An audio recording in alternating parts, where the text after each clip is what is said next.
quarantine issues. Why come out with that kind of sentiment now when there's really no chance for you to make a difference on that front? Despite some skepticism and cynicism about Hong Kong's future, I remain very optimistic and confident of Hong Kong's future. And one of the reasons for my confidence and optimism is Hong Kong's unique strengths under one country, two systems. So I do want to conclude my term by reinstating the importance of Hong Kong's international connectivity and her status as an international city. But is the damage already done? Well, yes and no, because if you look at the past 2 years, that is before the fifth wave hit us, for a period, Hong Kong was ranked the world's #1 in terms of normalcy. That is when other countries and places were imposing the stay-home permits and lockdowns and closed the airport and so on. We were by and large operating normally. But since the fifth wave hit us, and it hit us very hard, particularly in terms of the number of deaths. We went from 300 deaths so we have to be 9,300. extremely cautious. And at the same time, because of the transmissibility of Omicron and the mildness of this virus, then other places are opening up. So by comparison, I'm a person who believes in relativity. So everything is relative. When people are opening up, and Hong Kong is still imposing a 7-day designated hotel quarantine, that to a certain extent weakens our position as an international city. What I'm saying is Hong Kong's connectivity is very important for almost every sector. And I do hope that the next government, which has said that one of the top priorities is to resume some quarantine-free travel into the mainland. And that issue perhaps will need to be considered together with opening up to the rest of the world. Is it feasible to open up internationally more first before the border with mainland? Let's face it, it's not just a question of how the government sees the relative importance of opening up to the outside world and resuming quarantine travel in the mainland. It is our people's aspirations. The 7.4 million people, especially the business sector, which has a huge business operation in the mainland, and a lot of people who have family members in the mainland, and thousands of students supposedly should cross border every day to go to school. So the government has to take into account all these needs and aspirations and decide what to do. The best scenario is, of course, concurrent. We can adjust a bit the overseas travel restrictions, but at the same time, without compromising or undermining the opportunity of resuming travel into the mainland. In your discussions with mainland officials, and I know there was progress leading up before the fifth wave, late last year, we were getting closer. It was tantalizingly close. Obviously, Hong Kong has been pushing mainland authorities for their guidance and their approval. How much of a priority was it to mainland officials to open up the border? To us? Yes. Okay. Well, they certainly appreciate the importance of opening up the border to Hong Kong because of the very close relationship between Hong Kong and mainland in all respects. It's not just government to government, business to business, it's people to people. And the whole idea of the Greater Bay Area is to facilitate the free flow of people, capital, goods, and so on. So it's absolutely important. But what I'm telling you and the public is if that remained the prerequisite, that is 0 local infections for a period of time. In the present circumstances with this prevailing Omicron, it would be very difficult. I know you've said in previous interviews that you don't have any regrets as you leave the chief executive position, but are there things on the COVID front you would have done differently? Hindsight is golden, obviously, it's 2020. Yes. But in hindsight, is there something you wish you had done better? Vaccination. Vaccination. Vaccination, you wish? We started a vaccination program February 2021. We are one of the places in the world that we have, not for a single day, is Hong Kong short of vaccines. And we have 2 choices of vaccines for people to choose.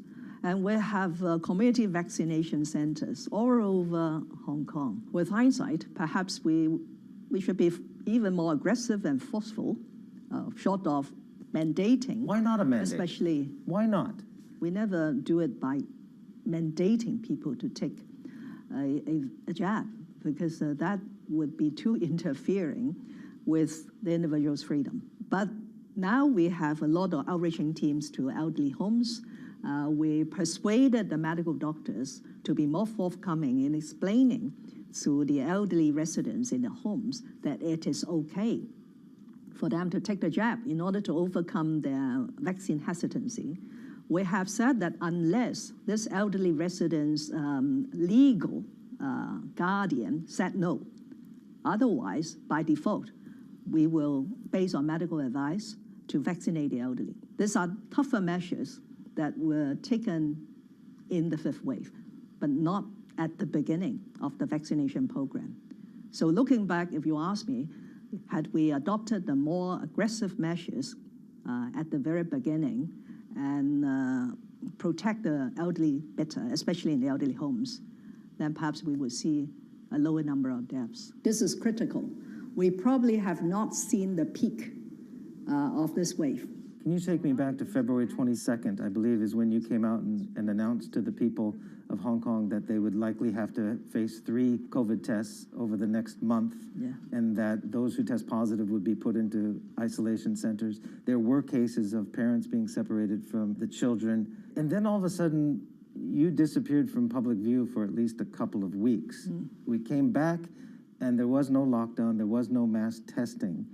What happened during that period where the city was faced with a potential lockdown, mass testing, and 70,000 people that month, 70,000 people the following month left? People freaked out. No, but Stephen, I know you don't have regrets about policy, but clearly it could have been communicated better. We are facing an unprecedented public health crisis.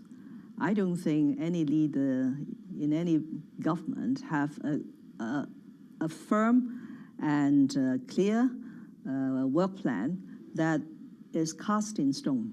Public governance is about taking decisions, and sometimes tough decisions, in light of the changing circumstances. And changing circumstances is not an exact science. As I have said, in making all these difficult decisions in the last 2.5 years over COVID-19, I always have to strike the balance amongst the 3 key factors. One is public health, because it's life and death, okay? And I have a lot of experts telling me advice, and their advice is not entirely the same. No, I'm sure you pick up that. That's a problem, isn't it? Yeah. And the second is, of course, the economic needs of Hong Kong. And thirdly is the people's tolerance. And if you look around, why many of the, or almost all of the other governments have opened up, I think they now realize that they could no longer tolerate the sort of isolation because of economic development needs, and that people are fatigued. Hong Kong people generally are much better, if you ask me. They're very disciplined, even up to this day. When Omicron is very mild, they still wear their masks whenever they go out, or even in other places.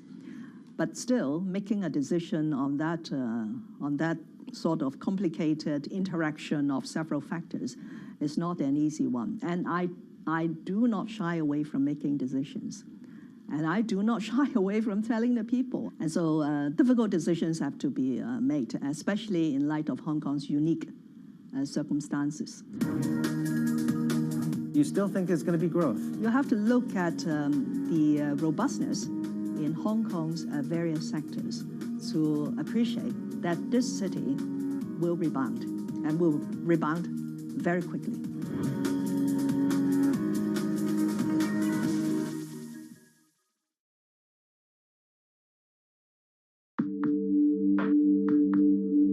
I'm here at the Delhi airport, and behind me you can see SpiceJet 737 MAX aircraft.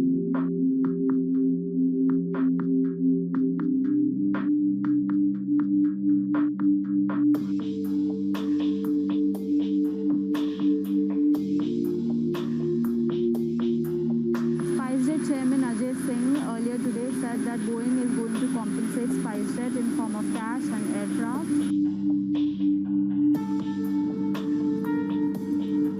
There's a big celebration happening at the Gwalior airport. As you can see, they've literally rolled down the red carpet for SpiceJet Chairman Ajay Singh, there are balloons, there are flowers. This is a big deal for SpiceJet because it is the only Indian operator of Boeing 737 MAX planes currently.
How is the economy going to recover?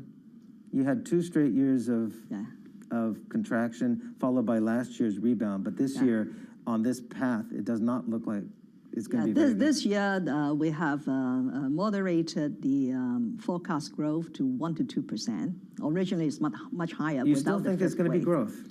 I think so. Where are you going to get that? The borders are closed. No, you just look at the retail, the trade, and the business. But the financial side is affected by the global geopolitical situation. So the IPO has come down, but at the same time, other things are doing well. For example, our green finance is doing extremely well. 2021, we have in Hong Kong issued $56.6 billion sustainable and green debt, which is 4 times more than the preceding year, 2020. So you have to look at the robustness in Hong Kong's various sectors to appreciate that this city will rebound, and will rebound very quickly. I've been in Hong Kong a long time. My career, some 30 years in and out of Hong Kong, and there's never, ever been a period that I've noticed that the authorities here even think about abandoning the dollar peg. But we're hearing that authorities and officials are at least discussing some of the contingency factors with the global situation, the geopolitical situation, and what even Paul Chan, your financial secretary, made mention of the Ukraine-Russia conflict raises concerns, and that your authorities have to be prepared for anything. Eddie Yu at the HKMA talked about geopolitics and capital flows are going to be the biggest challenges to Hong Kong going forward. Is there any escalation of talk of contingency plans on the dollar peg if these concerns, geopolitical concerns, and U.S. so-called weaponization of the dollar escalate? No, my personal view is there is no basis and no need to change the linking exchange rate system. It has served Hong Kong well and will continue to serve Hong Kong well. The reason why we have to make such a robust response is there's always speculations and rumors who try to exploit any uncertainty in order to sort of make profit or undermine Hong Kong's stability. But I think this one thing is very, very important, because when all over the world things are very fluid and even a bit chaotic, the certainty of Hong Kong's monetary system is important not only to Hong Kong, but to our country. Do you see signs that the United States is weaponizing the dollar, or that there could be threats if there are further sanctions against Hong Kong, threats to Hong Kong's access to the SWIFT system, like we've seen in Russia and the like? Well, some overseas governments are totally unpredictable, so I could not comment on that. And sometimes they are totally irrational. Up till this moment, I don't understand why, being a Hong Kong as a government official defending national security of the People's Republic of China, should be sanctioned by the US government. I just don't understand, except trying to bully and intimidate us for defending our own country. Are you still paid in cash, or have you had your banking situation remedied? I'm telling you, the one thing is I've not been spending money in the last 2 years without a credit card. But I can survive. I can survive. How about after you step down? You will obviously be paid a pension. Yes. Will that be paid in cash? Probably. I have only a very modest pension. Yes, it's a very modest pension because I left the government too early. Yes, because as a politically appointed official 15 years ago, I was no longer paid pension based on a civil servant's length of service. But never mind, as I have been saying, I have no property in Hong Kong, very little assets, but I enjoy serving the people of Hong Kong, and I'm sure I will enjoy my retirement. Would you apply or find a way to apply to the United States to get off the sanctions list? Definitely no. No? Why not? Definitely no. Why should I? I'm not keen to go to the United States. I have no assets in the United States. If my family members have been hurt, they have already been hurt, and they stand by me. So why should we go to apply for any relaxation of sanctions? I hope one day the U.S. authorities will realize that they have done something wrong, that they should rectify their own mistake. Given that your term coincided with probably the most turmoil Hong Kong has ever seen these last 3 of the 5 years, I want to give you the final word. Is there anything you would like to apologize for to the Hong Kong people?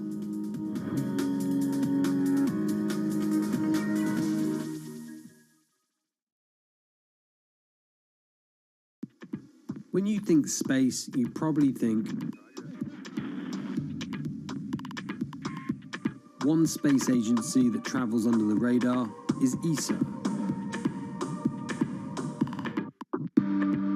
which is surprising considering what the European Space Agency has achieved and how vital it is to the global space industry. We've collaborated with pretty much everybody who is involved in space exploration. But ESA wants to be a leading force in furthering humanity's mission into space. Commander Ground, do you copy? Copy. If we want to have successful human missions to Mars, we are going to have to learn to live and work off-world in a different way. The place where we are going to learn to do that is on the moon. Can ESA help humanity take its next giant leap? A lot's happening on Wall Street. It's the basic law of economics. It validated what the market was already pricing. Need to catch up? This is Bloomberg Wall Street Week. I'm David Weston. We've got the information and insights. David, you just hit the nail right on the head. From businesses most influential and instrumental. And that's the way you run good risk management. It's a challenging dynamic. We could continue to see that kind of strength. Bloomberg Wall Street Week premieres Friday with replays all weekend on Bloomberg Television and Radio.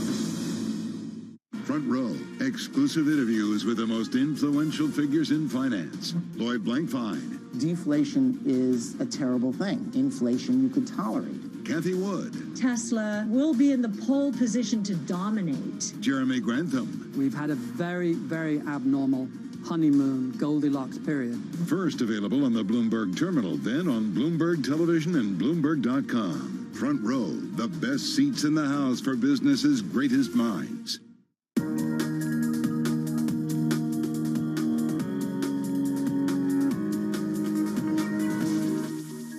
I want to talk about the political situation in Hong Kong. Obviously, it's been through political upheaval. Yes. What is the path for societal and political reconciliation? Do you see one? Jasper Zhang, who's the founder of Hong Kong's largest pro-establishment party, recently called for dialogue to resume with the Pan-Democrats. And I'm sure you would answer that, well, if they are patriots and they abide by the new electoral laws, that they're welcome into the fold. But is there more that needs to be done to have a more inclusive political dialogue in Hong Kong? What needs to be done to heal that rift? Well, it needs two to tango. What we are asking for is a recognition and adherence to one country, two systems.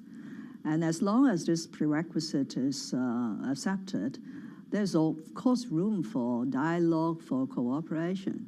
I practiced that, Stephen, for almost 2 years after taking office. I engaged across the political spectrum. I have personally displayed how to communicate and work together.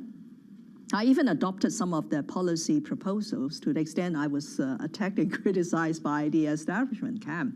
But it turned out that, this is not that. They are against one country. They colluded with external forces to undermine the Hong Kong SAR government and even endanger national security. But if they were willing to come back to the right track, which Hong Kong is now on, I'm very gratified that after these 5 years, Hong Kong is now on the right track of one country, two systems. Then there's always room. I'm sure every government official in the next government, in the next government, want a more inclusive society, want Hong Kong to be politically diverse, but don't deviate from the one country concept. When are we going to get proof of this foreign interference, though? I've heard this a lot. And I don't represent any foreign government, but I'm just curious because I've heard government officials and yourself talk about, well, in Mandarin, it's 外国势力, foreign powers, and that's the boogeyman. Yes. Well, we're an international city. We're used to being international. So you said now, I think it was about a year ago, now is not the time to talk about the evidence or the proof. That will come out in the courts. But under the national security law, some of these court proceedings can be closed without juries or even on the mainland. So are we ever going to get this evidence of 外国势力 on the streets of Hong Kong that have impacted the city so much? No, since the enactment of national security law, I was put on this very honored position to be the chairman of the National Security Committee. And I do learn a lot from my position as a chairman of the National Security Committee. And there are things that we could not prematurely disclose when we are still investigating or doing other things. But eventually, one has to appreciate, I don't think this has been understood and appreciated enough. The enactment of a national security law, especially on the implementation of this piece of national legislation, by itself is already a vote of confidence in one country, two systems. Because the entire legal provisions empower the Hong Kong authorities to implement. Investigations are done by the Hong Kong police force. Prosecutions are initiated by the Hong Kong SAR government lawyers in the Department of Justice, and ultimately, the cases are tried in the Hong Kong courts. And the Hong Kong courts, under the basic law, enjoy judicial independence, including the participation of the overseas distinguished judges. My priority will be to heal the divide and to ease the frustrations and to unite our society. Do you wish you had gone and sat down, though? You did come in as chief executive on a conciliatory tone. Hong Kong was in the throes of the umbrella movement, and you did want to make overtures. Do you wish, and this is a question I've always had, wish you could have sat down with the kids or whomever was protesting and explained to them Article 18, Annex 3 in the Basic Law, which I've read countless times, and it clearly states if national security is threatened, if the emergency situation, the National People's Congress Standing Committee could do exactly what they did, and that is implement the national security law. But even in the months before that, in January of 2020, you said there's absolutely no truth to the rumors that Beijing is tightening its fist. I still believe, and I still would say that it's not tightening the grip as presented by some Western media. It is exercising legitimate overall jurisdiction over Hong Kong under one country, two systems.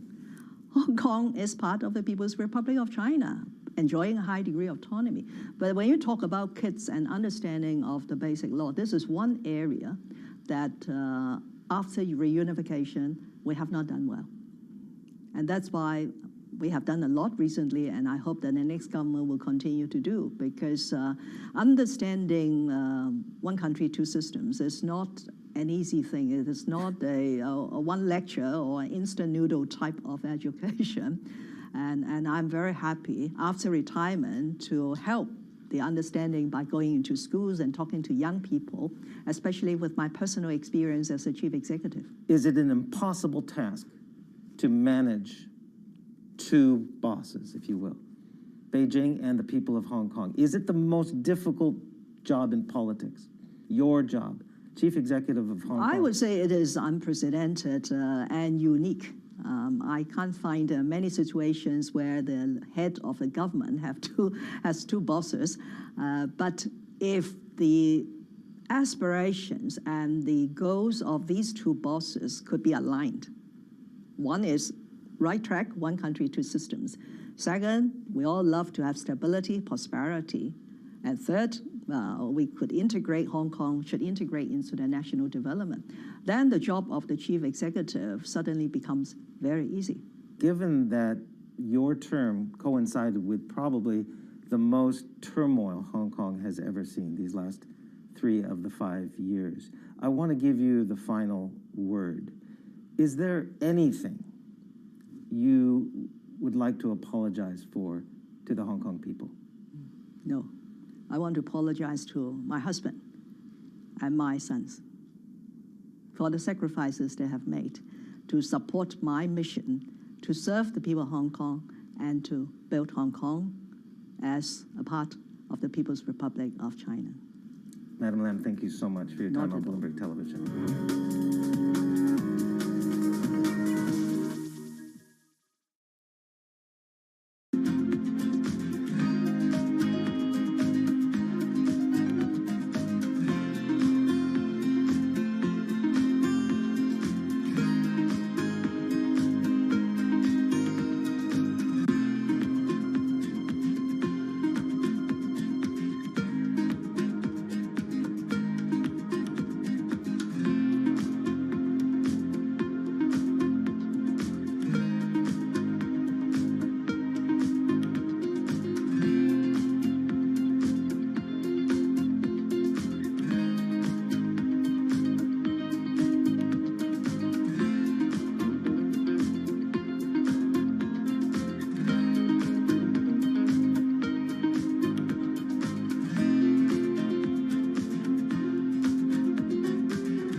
Daybreak with Lee. On Bloomberg Radio. Welcome to Daybreak Australia. This is Bloomberg Technology. This is Bloomberg Green. On TV, radio, and the web, this is Bloomberg.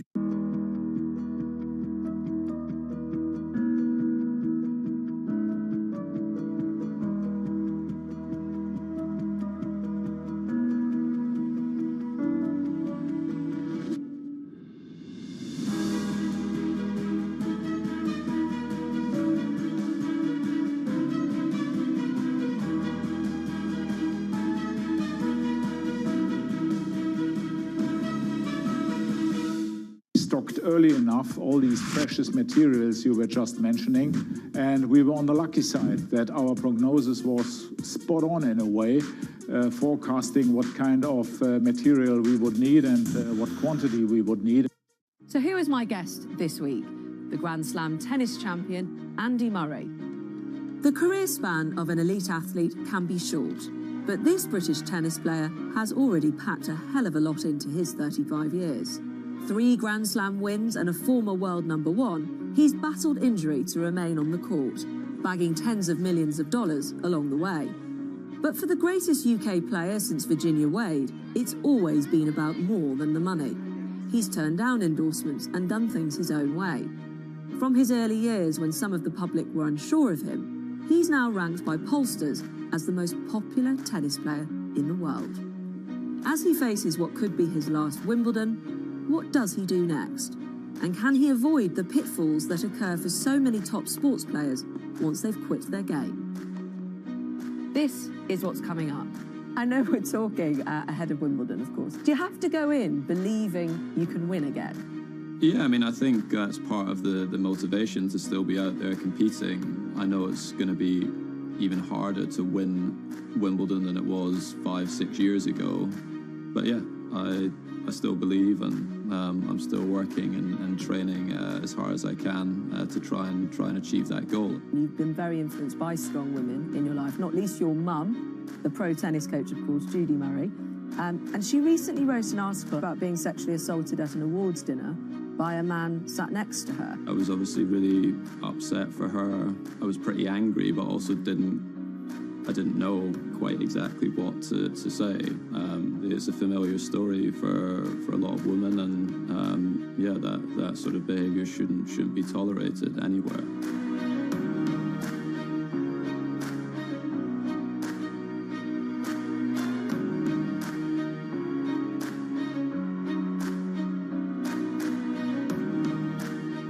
Andy Murray, hello. Thank you very much for talking to me.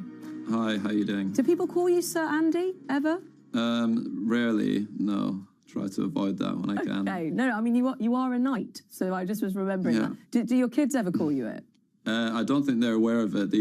They have started calling me Andy Murray, which I find pretty awkward. You know, they tend to do it when they're around their other friends to wind me up, so... Well, it sounds like you've taught them well to wind you up already. Yeah. I love that. Andy Murray, from your children. I know we're talking ahead of Wimbledon, of course. Do you have to go in believing you can win again? Yeah, I mean, I think that's part of the motivation to still be out there competing. I know, obviously, that's going to be an unbelievably difficult thing to do, but, you know, I do still believe that I've got great tennis in me. I know it's going to be even harder to win Wimbledon than it was 5-6 years ago, but yeah, I still believe, and I'm still working and training as hard as I can to try and achieve that goal. Yes, well, I mean, we should say, in case people don't know, you've had a lot of pain, injuries, particularly around your hip, and you know, I read that you're inspired by the likes of Muhammad Ali and sports stars who make big comebacks.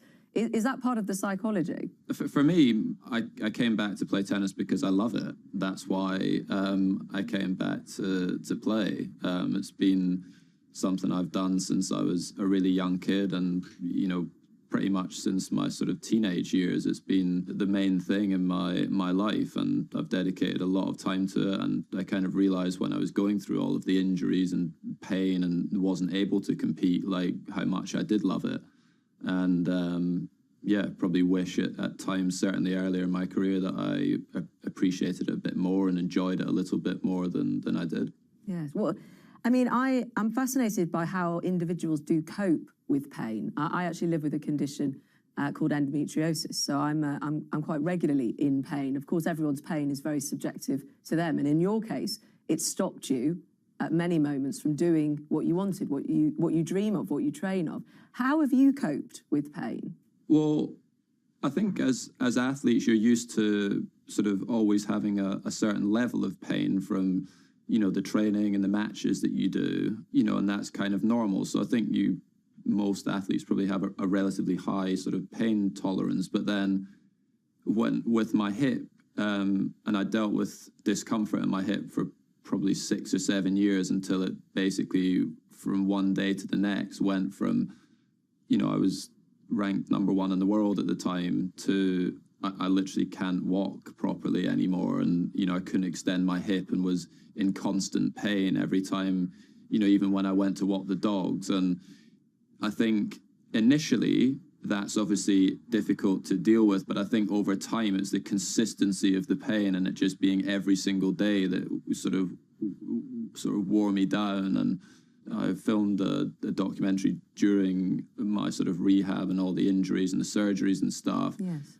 And when I watched that back, I kind of realized, which I didn't whilst I was going through it, like I was in a pretty bad place. So probably didn't deal with it particularly well, you know, in the end. But it had been going on for a long time and it was stopping me, you know, from doing what I love as well. And I cannot wait to see you back at Wimbledon. I really, really can't. I did think about, though, when you were in that state, and I know about that film, I've watched that film that you made, I was thinking about whether you'd got to a place, but maybe it's premature to ask you this, but have you thought about how you will be happy or satisfied if you never win another Grand Slam? Yeah, I mean, like I don't expect that to happen. I still believe that I can do it, but you know, I got to a point before I had the operation that I had to contemplate not playing tennis again, and I was fighting and battling with that as well during the injury troubles. And you know, I knew that when I had the hip resurfacing that there was a chance I might not be able to play again, and I had to come to terms with that. Once I did, you know, I feel fine. I know that I'll be fine. If I had to stop playing tennis tomorrow, you know, I'll be absolutely fine. I've got a great family. I would obviously miss playing tennis, but I have lots to look forward to, you know, away from the tennis court. Well, you're a fashion designer now, right? You've just been doing a photo shoot, I believe, a model and a fashion designer. Your sportswear range, Andy Murray. Yeah. Let me get this right, Andy Murray Castor. You know, that's your new calling, right? Yeah. So, I mean, I wouldn't call myself a fashion designer. I don't know a whole lot about fashion, to be honest. But you know, I try and get involved as much as I can in terms of the way the clothes perform on the tennis court. That's something that interests me a lot. So I try and help with that. I test a lot of the kit and everything before I obviously have to perform on it and give feedback and try to make improvements to it where I can. But yeah, I let the fashion designers take care of the fashion side of things because I don't know a whole lot about that. We can underestimate the power of clothes, and for you, I suppose it's something you wrap yourself in. It's a bit of an armor at the same time.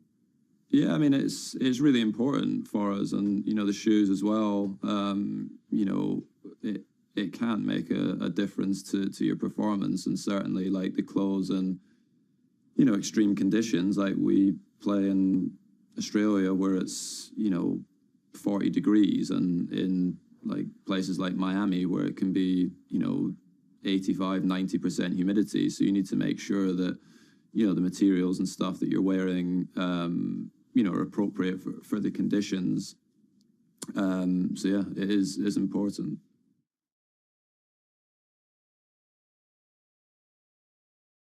Bloomberg has enhanced search on the terminal to deliver what you need when you need it. Now, you can simply type phrases in everyday English in the command line. Compare financials. Find people. Analyze markets. You can enter phrases or ask questions. What do you want to know today? Ask a question or visit SearchGo to find answers now. Access the financial world on demand. Hear from leading economists, policymakers, and industry experts via live and on-demand webinars, only from Bloomberg. Start exploring to see what's moving the markets. Visit Bloomberg.com/webinars. Everyone you meet in Port Harcourt has stories about what they call black soot, caused by the manufacturing and consumption of these fuel products in the illegal refineries.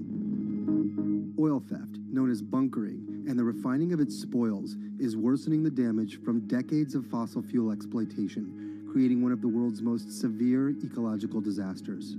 Our sacred forests, our homes have to give way to oil wells, and no one gets much benefit. Imagine a resident of Port Harcourt who inhales this soot every second in 24 hours, 7 days a week, 30 days in the month, and for years now. We are dying slowly but surely, and our lifespan is reducing every day.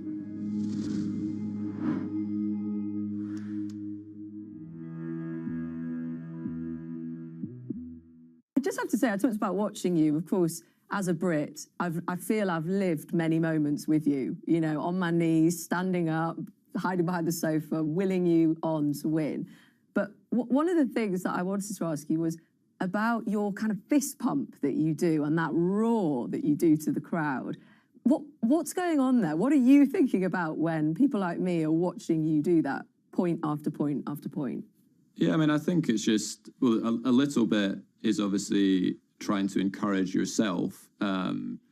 But then, yeah, there's moments in a match where you're trying to engage with the crowd that are coming there to watch the tennis, hopefully be entertained, but to support one of the two players out there. And when people come to watch sporting events, they want to see that emotion. You know, hopefully, you know, it's positive emotion, but sometimes, you know, for me, it's, you know, it's negative as well. You know, I wish I was able to control the negative emotions that I have, you know, when I'm playing better. But I feel like when I do it, you know, to the crowd and fist pump and, you know, get excited on the court, that, you know, I'm trying to engage the crowd. No, and it's great to, of course, have crowds back and feed off that energy.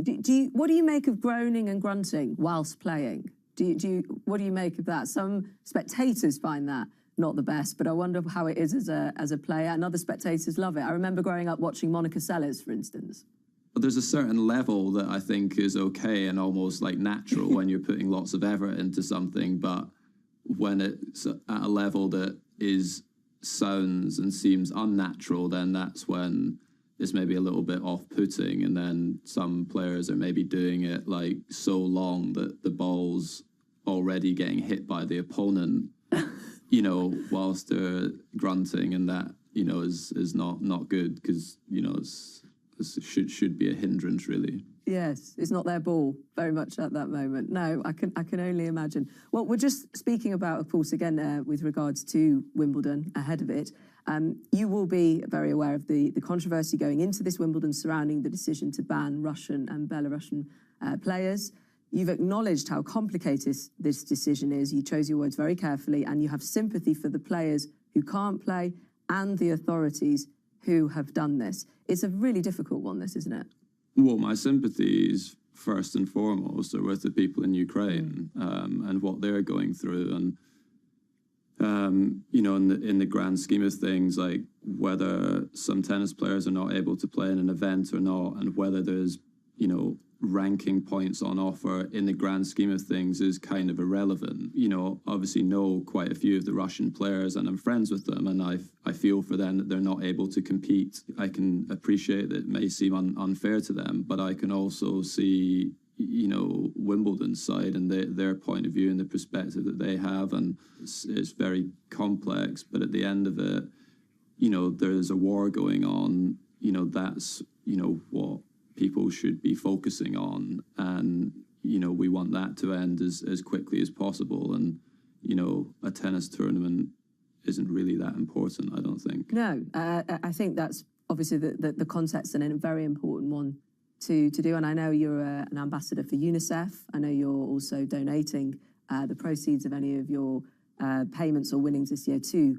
the effort to support children in particular in Ukraine. But I think what's very striking about you, Andy, is you have been outspoken about a number of issues over the years. You know, before almost, not that it was fashionable, but you know, people in sport perhaps taking positions, whether it's about the mental health of young players, to sexism in sport as well, as something I know you care deeply about. Do you get more confident to share opinions as you get older, or less? Does it become easier or harder? I think in some ways it becomes easier because you're maybe, I don't know, when you're in your early 20s, you don't really know much about anything, really. And I'm not saying I know loads now, but I know a lot more now than I did then. And maybe, you know, trust my views a little bit better than I did then. And, you know, I also feel as well, like since I had children, that I want to make sure that, you know, I support things that are important to me and that hopefully will maybe, you know, help the world that my children grow up in as well. So in some ways, yes, it does help as you get older. Maybe it becomes a bit easier to share your opinions, but at the same time, you know, with everything that goes on online nowadays and everything, like, you know, online abuse and, you know, those sorts of things, at times you think, well, what's the point? I'll just say nothing, because, you know, it's an easier life that way as well. And, you know, I want to focus all my time and energy on my family and on my tennis. And, you know, when you do get involved in certain topics and subjects, you know, attracts more attention, more questions, more time, you know, more comments online, and that can be quite tiring as well.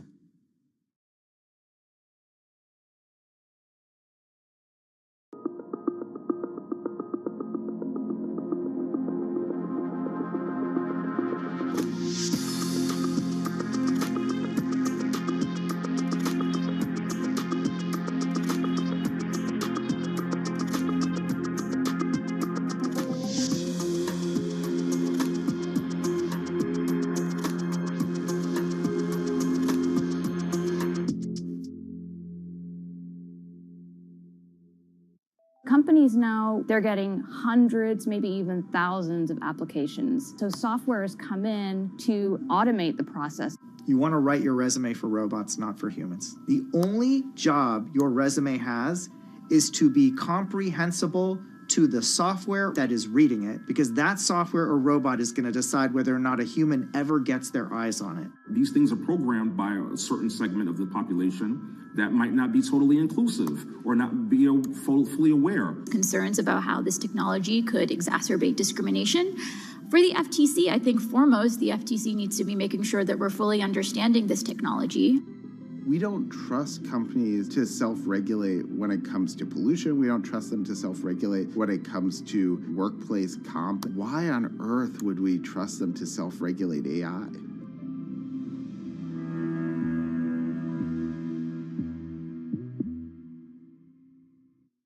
Yes, well, I mean, you mentioned your family there, of course, as well as 3 daughters and a son. You've been very influenced by strong women in your life, not least your mum, the pro tennis coach, of course, Judy Murray.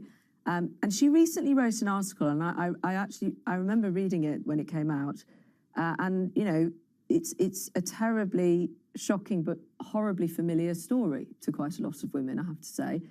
She wrote about being sexually assaulted at an awards dinner by a man sat next to her.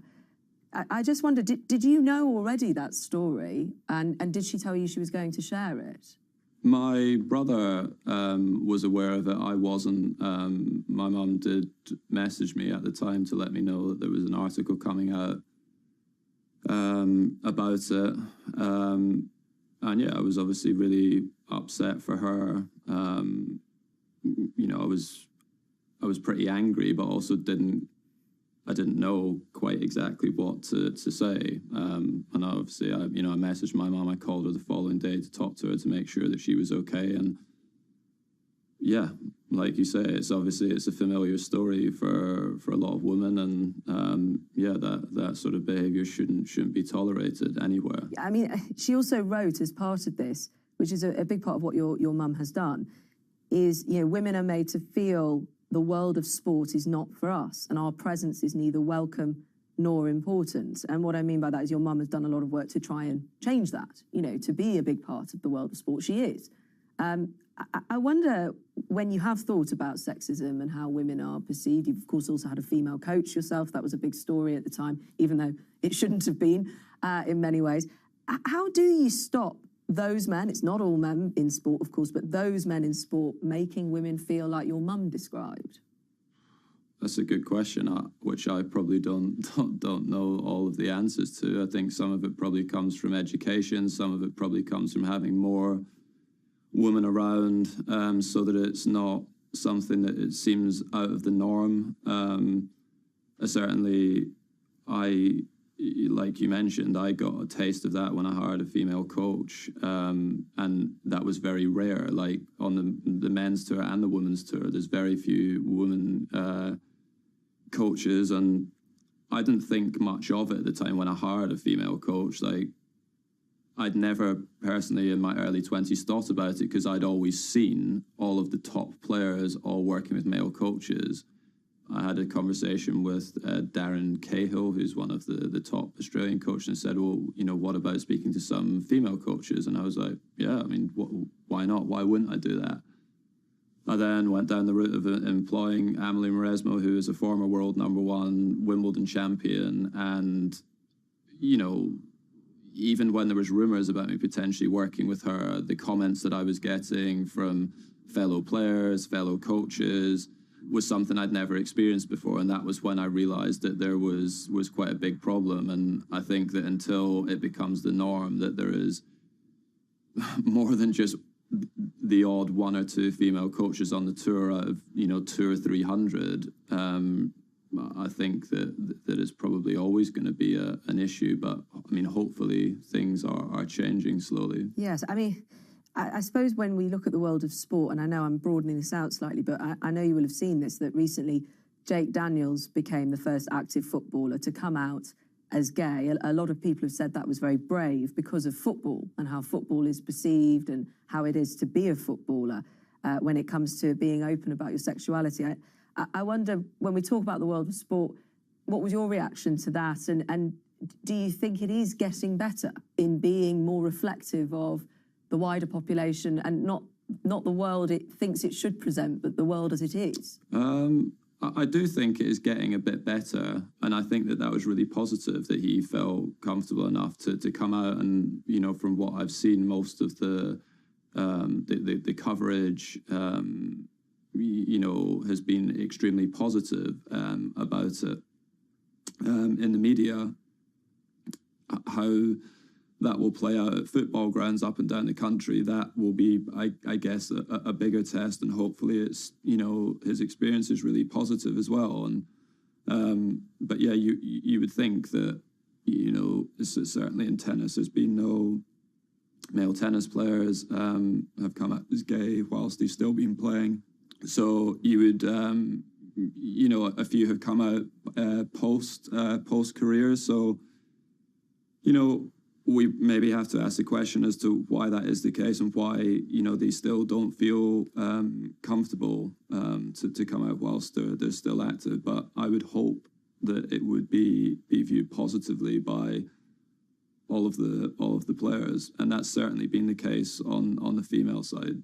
So I didn't actually know that about male tennis players. I hadn't looked into that, but that's also interesting. I mean, is it a particularly behind the scenes? I don't know, when you're on tour, is there a lot of bravado and having to be macho, and I say that in inverted commas, sort of being one way? Do you think that's what it's about, the conformity, perhaps? I haven't seen it in terms of like sexuality. I think in sport there is always, well, certainly in male sport, like, about being like a man, like tough and being a real man, and not showing any emotions and those sorts of things. And whether something like that would play a part in it, I've certainly found it difficult at times, like earlier in my career, to open up to the coaches and stuff that were around me, because I don't know, like showing emotions and these sorts of things were, always seen as kind of being a weakness. So I've seen it in that sense, but not, in the locker rooms around someone's sexuality. Yeah, but I mean, you've also spoken a lot about mental health and how younger players in particular do need more support, especially to try and be themselves when they suddenly find themselves in the spotlight. You mentioned their emotions and how you were early on in your career. I did spy, just before we started to talk, a recent Instagram post of you, smiling very broadly, holding a cup of coffee, saying, after years of being miserable and incapable of smiling, I wish I'd known that all I needed was a coffee. Is it fun owning that view that some people had of you, that you didn't really seem that happy at first? Well, I wasn't that happy, and I was happy in certain aspects, but not. I didn't feel comfortable in front of a camera. My life changed, almost overnight from the first time I played in Wimbledon as an 18-year-old and got to the third round, and I wasn't ready for that. I wasn't prepared for that. It's difficult, I think, to prepare anyone. To have that, to sort of no one in the streets knowing you, and, you're just playing tennis and playing in front of 10, 15 people, to all of a sudden playing on, the centre court at Wimbledon, with millions of people watching on the TV and getting followed by paparazzi back to your house and those sorts of things, and seeing your face on papers and everything, and, comments and things that you might have said to your friends that you maybe made the mistake of, saying in front of a camera, all of a sudden you're getting sent abuse, people saying stuff to you up in the streets and these sorts of things, and it is really difficult. And you then would, I think, naturally go into your shell and not want to open up and just, put up a bit of a shield. And that's, certainly what I did, and, was not that happy being in front of a camera and did not feel comfortable in it. And I it's my responsibility how I deal with, that side of things. But, I don't think the media helped me through that period. And I don't think that probably enough is done to help young athletes prepare themselves for the spotlight at such a young age. I am praying that you're going to win Wimbledon. Thank you. Me too. Are you praying or are you training? A bit of both. I'm training. I don't pray. Okay. I'm not sure I've put it quite into prayer yet, but I am really hoping. Let's put it like that. And when you roar with each fist pump, I'll be thinking of what you were saying about all of this. And it's a pleasure to talk to you, Andy Murray. Thank you so much. Thank you very much. And thank you for being with us. Until next time, stay safe and goodbye.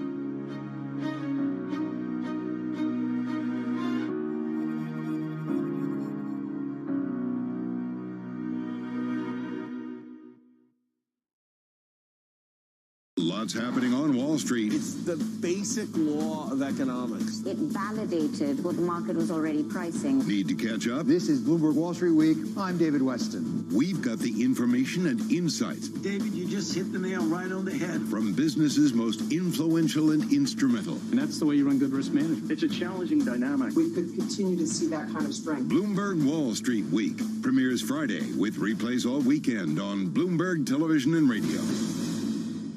Front Row, exclusive interviews with the most influential figures in finance. Lloyd Blankfein. Deflation is a terrible thing. Inflation you could tolerate. Kathy Wood. Tesla will be in the pole position to dominate. Jeremy Grantham. We've had a very, very abnormal honeymoon Goldilocks period. First available on the Bloomberg Terminal, then on Bloomberg Television and Bloomberg.com. Front Row, the best seats in the house for business's greatest minds.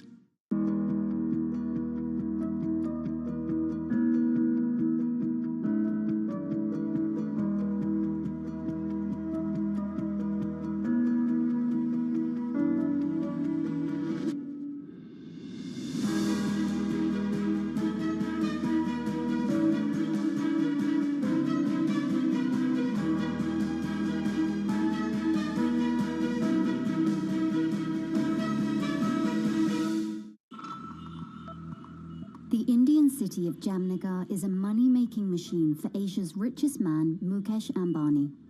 His company Reliance has the world's biggest oil refinery complex here in the city. Jamnagar is also where Ambani is making his newest bet, a $10 billion investment in green energy. His ambition is closely aligned with the Indian government's plan to reach net zero emissions by 2070. But Ambani is not alone. India's second richest man, Gautam Adani, has committed $20 billion of investment over the next decade. But India's massive dependencies on fossil fuels have some environmental advocates questioning the realism and sincerity of those green ambitions and those of its two biggest billionaires.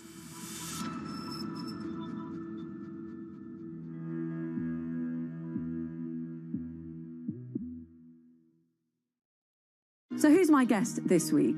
It's the courtroom artist, Jane Rosenberg. Since 1946, broadcasts and photographs of criminal proceedings inside US federal courts has been strictly banned. No matter how notorious the accused or headline-grabbing the crime, media cameras are kept out. Instead, it is left to the artist to be the eyes of the public and capture the drama of the courtroom. For the past 40 years, Jane Rosenberg has come face-to-face with those involved in some of America's most high-profile cases. She's sketched everyone, from El Chapo to Harvey Weinstein, and her drawings have been seen all over the world. From the New York courts filled with mob bosses to those accused in the Me Too era, she has seen it all. So what is it like drawing Ghislaine Maxwell, Jeffrey Epstein, and Bill Cosby? Here's what's coming up. the now convicted sex trafficker, Ghislaine Maxwell. You were obviously making eye contact. When did you realise she was sketching you? She was leaning on a piece of paper. She took out a piece of paper and she was going up and down, looking at me. So, I knew she was sketching me. You could tell when somebody's sketching you. And is it right? I mean, I don't know if this is right, but Weinstein asked for more hair in one of your drawings? He did. He was walking. I was sitting in an aisle seat, and he was walking out with his lawyers, and he looked over at my sketch, and he said, "Can't you give me more hair?" And I just kept drawing, and I did not give him more hair.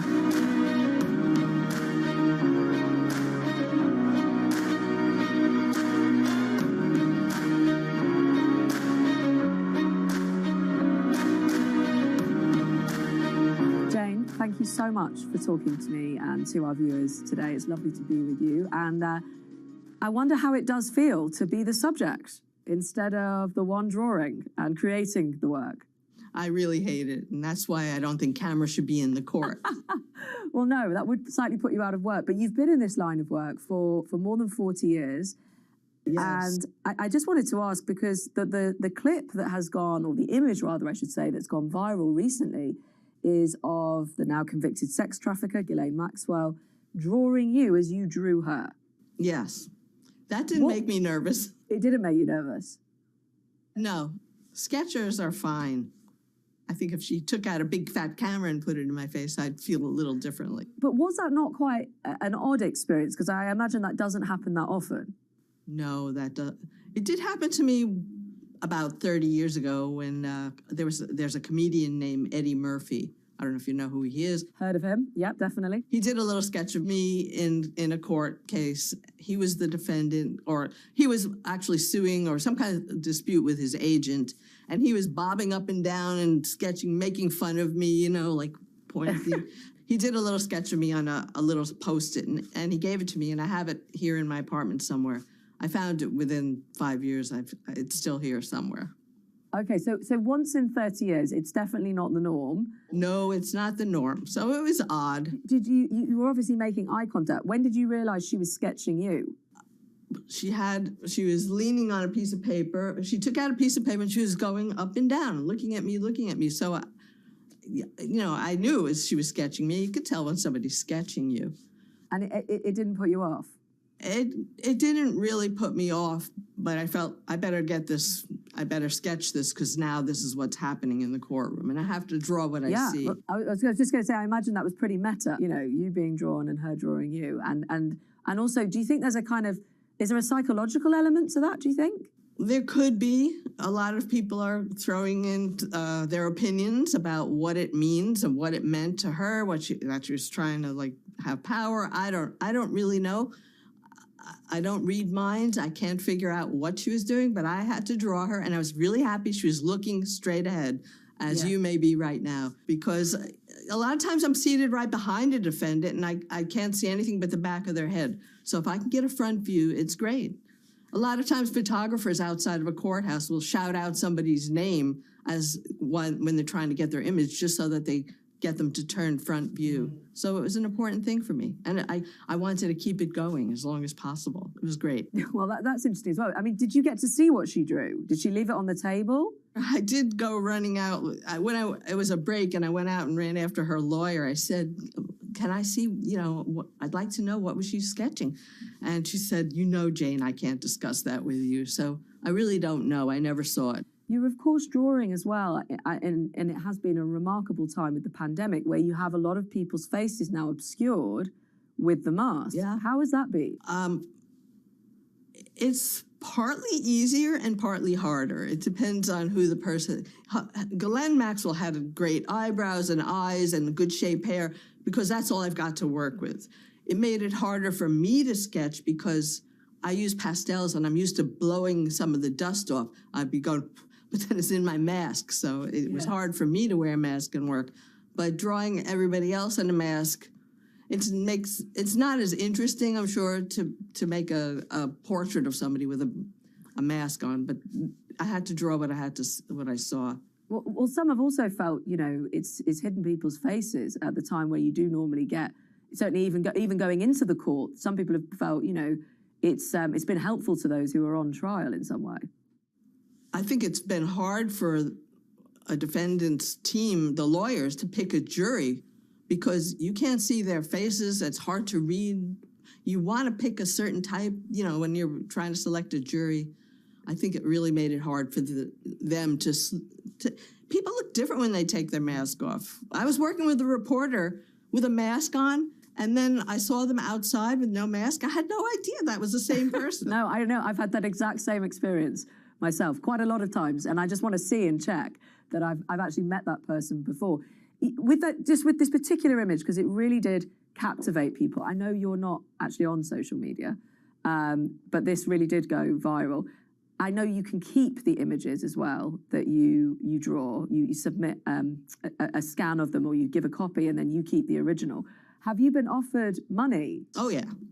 Sure, yes. Are you going to sell it? No, I'm not selling it yet. I have a collection of almost 43 years of sketches, thousands of them, and there's certain precious ones that I think are more important to me in my collection to make it all worth whatever, and I don't know.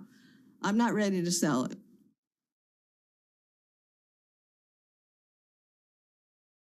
Bloomberg has enhanced search on the terminal to deliver what you need when you need it. Now, you can simply type phrases in everyday English in the command line. Compare financials. Find people. Analyze markets. You can enter phrases or ask questions. What do you want to know today? Ask a question or visit SearchGo to find answers now. Access the financial world on demand. Hear from leading economists, policymakers, and industry experts via live and on-demand webinars, only from Bloomberg. Start exploring to see what's moving the markets. Visit Bloomberg.com/webinars. When you think of cutting-edge technology at sea, you might be thinking of stuff like this. But there's an incoming revolution on the high seas that isn't quite as sexy, but could be significantly more impactful. Container shipping is the key component of global trade. About 80 or 90% of all the world's goods are transported at sea at some point. But there's a significant unseen cost to the modern era of global commerce. About 3% of all the world's CO2 emissions come from shipping. 3% may not sound like a lot, but that's roughly comparable to the entire CO2 output of Germany. Since reducing trade isn't a likely option, what about a technological improvement to help reduce the emissions from these well-stocked maritime behemoths?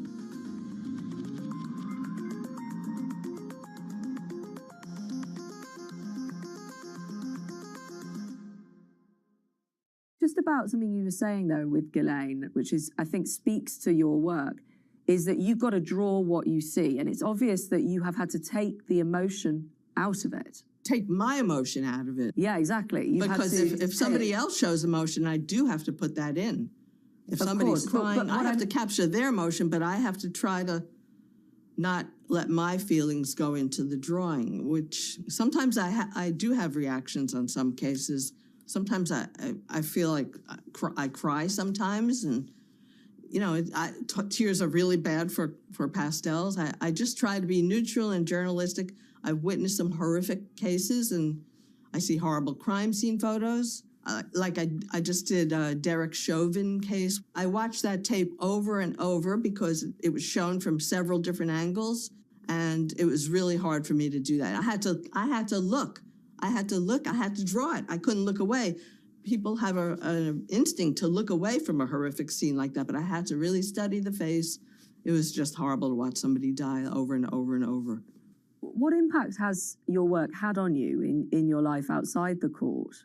I think I do painting as well, and my subject matter is not crime, and it's just cityscapes of just more pleasant things, I think. I don't want to see or watch any crime scene movies. I just need to escape it. I don't touch pastels when I leave court. I only will use oils in my painting. Right. No, because I imagine some of what you've been exposed to, I don't know if it's made you, has it changed the way you feel towards people? Do you sometimes think about the worst things you've seen and heard and maybe struggle to trust people or think of the bad things people can do? I try.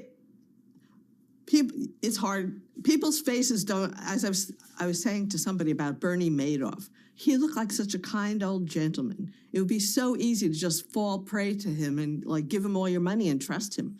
You can't really always tell by somebody's face what they're really like inside. That's maybe something I've learned from trials, watching people.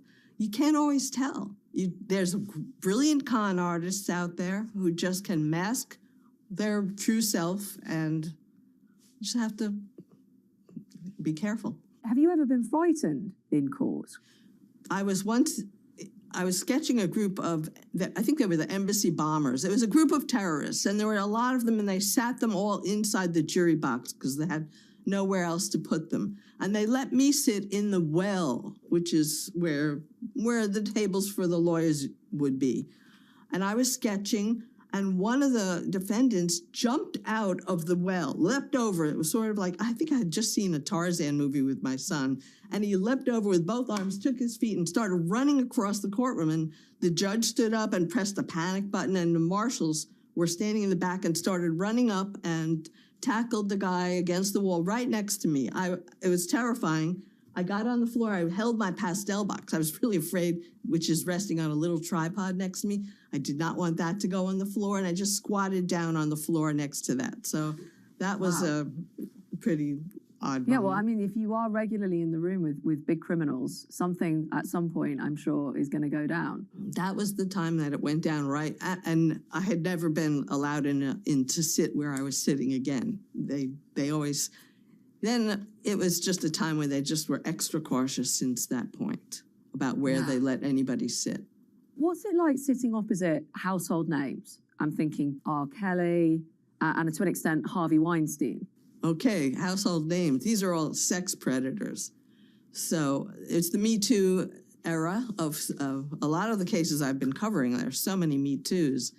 What's it like? I don't know. I think they're all perverted in different ways. Like Weinstein, you know, there's just, I think when people have a lot of money, power, and fame, it corrupts them, and they just become deviants. And is it right? I mean, I don't know if this is right, but Weinstein asked for more hair in one of your drawings? Oh, yeah, he did. He was walking, I was sitting in an aisle seat, and he was walking out with his lawyers, and he looked over at my sketch, and he said, "Can't you give me more hair?" And I just kept drawing, and I did not give him more hair. Yeah, well, I imagine as a woman and also someone who just heard the details you just heard, but he's also still going to be someone who's used to power, that is not something you would respond to pretty well. He's not going to have power over me, so I did not give him more hair. Although, many, many years ago, John Gotti did ask me to, like, shave off his chin a little, double chin, and I did do that. Oh, why? Were you scared of him? Scared of him? I don't think I was directly afraid of him, but there were a lot of mob trials back then in the 80s, a lot of them. I was surrounded by a lot of mafia people back then. Trial after trial after. That was like Me Too now. Back then it was mafia trials. Commission trial, John Gotti, the Pizza Connection trial. There was, I can't even remember. There were constantly, there's 5 different families in New York, and there were so many trials, and they were switching. I couldn't even follow it anymore. They were switching power. Like Gotti had, during the commission trial, one of the defendants there vanished because Gotti had taken him out, and then he rose to power. That was a whole different era. It's interesting that there will have been phases like that. The mobs, now Me Too. Yes, that seems to be the way the news works. It's not, I can't even think of a mafia trial I had covered recently, maybe 6 years ago. Nobody seems to care anymore. Now it's Me Too, Me Too, Me Too. There was an era of financial crimes. There was, Martha Stewart and Bernie Madoff, and there were a lot of financial crimes for a while, and terrorist was a big theme for a while. And have you ever? I mean, a lot of the people you've mentioned don't get out of jail. Some of them will, of course. Have you ever met them in real life? Once they get out of jail, they probably served such a long sentence that I've never met them after their trials. I'm usually on to the next trial. How long do you have to make the drawing? That all depends on if it's an arraignment. Somebody during the Boston Marathon bombing arraignment, he was there for 6 minutes. People timed it. I usually have no idea because I lose track of time and everything. Arraignments go very quickly. And in 6 minutes, I have to get as much information down as I can and then flush it out from my memory, finish it up. I can't obviously complete it in 6 minutes, but I have to have as much information as I can get. And sometimes I have a witness, the same witness if I'm on a trial, they may be on the stand for days, the same person. So I have a lot more time. I might do a wide shot with a lot of people in it, take my time. I might do a wide shot, a tight shot. It varies. So everything depends on what I'm covering that day and how much time I've got.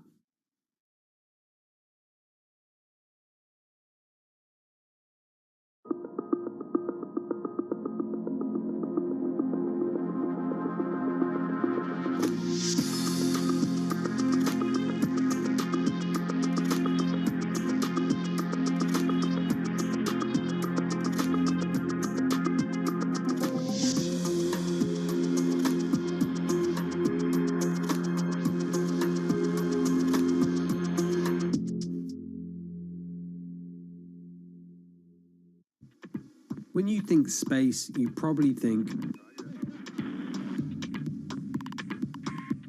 one space agency that travels under the radar is ESA, which is surprising considering what the European Space Agency has achieved and how vital it is to the global space industry. We've collaborated with pretty much everybody who is involved in space exploration. ESA wants to be a leading force in furthering humanity's mission into space. Commander Ground, do you copy? Copy. If we want to have successful human missions to Mars, we are going to have to learn to live and work off-world in a different way. The place where we are going to learn to do that is on the moon. Can ESA help humanity take its next giant leap? And early on, I believe you drew one of the first people to be executed by electric chair in Alabama when it reintroduced the death penalty, John Evans. What was that like, and how did it impact you? It was pretty awful. The equipment malfunctioned. The flames came out of the knee pad. They came out of the helmet. And I think they had to redo it a few times. I looked around you don't see who pulls the switch, and I look around the room and nobody's, people are hands behind their back. I felt very responsible, like I did it. My hands felt dirty. And then I remember driving home during a thunder and lightning storm. I had to go another hour away to get to where I was staying, and driving through puddles, torrential rainstorm, and I felt like this is a message from the higher power, and I felt like I don't want to be part of murder. I think murder is wrong. I don't think the government should be doing murder, and I don't want to do it. I don't believe in the death penalty. So that was that in terms of those drawings? That was the only time I covered electrocution, and yeah. Wow. There are other horrible things, as I just told you about Derek Chauvin trial. That was pretty hard to watch. And I suppose being in New York as well, there's a particular, as you've described, there's a particular level of crime at times, with the mafia, a lot of violence. There's been a lot that you've had to see. And then you also have the celebrities, because a lot of the time this is where this happens.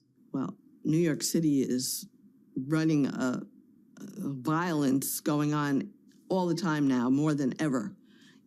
That's why I'm not plein air painting on the streets of the city anymore. I don't feel comfortable standing out there, putting an easel up and getting lost in an easel. I don't know who's going to come up behind me. There's a lot of emotionally disturbed people. and there's a lot of violence, and it's just horrific, and the city is changing, and it needs to get fixed. It's pretty bad right now, New York City. So the trials I'm seeing, I feel safe. Usually there's a lot of court officers or marshals or CSOs standing around. I feel like I'm safe to draw there. It's not like sitting on a subway where somebody could get angry if I'm sketching them. Nobody's going to come attack me.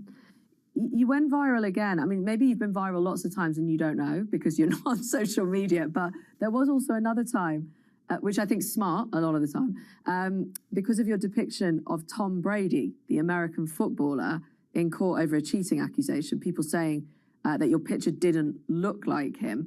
I mean, that's not the same, of course, as having art critics look at your art for art's sake. It's a kind of different lens on it. But does that upset you? Does that bother you? It did back then a lot, but I think I learned. I had a lot of emails, and there's fans who, it depended what team you're rooting for. Because some people loved the sketch, and some people like, how could I make him look so ugly? I don't tend to flatter people when I'm doing quick courtroom sketches. Well, I'd imagine that not a lot of them look their best either. It's their day in court. That's right. They just come in, the fluorescent lights, and they get this over with, get me out of here. Have you ever been surprised by a famous person coming in who doesn't actually really look like you thought they would? I just at the moment remembered Uma Thurman coming to court, who's very beautiful, and she sat down in the witness box, and nobody would ever think the sketch I made was her because, she's not looking glamorous. And I'm sure there have been a lot of these. I just can't remember them. You've mentioned around your work and how important it is to capture what's going on.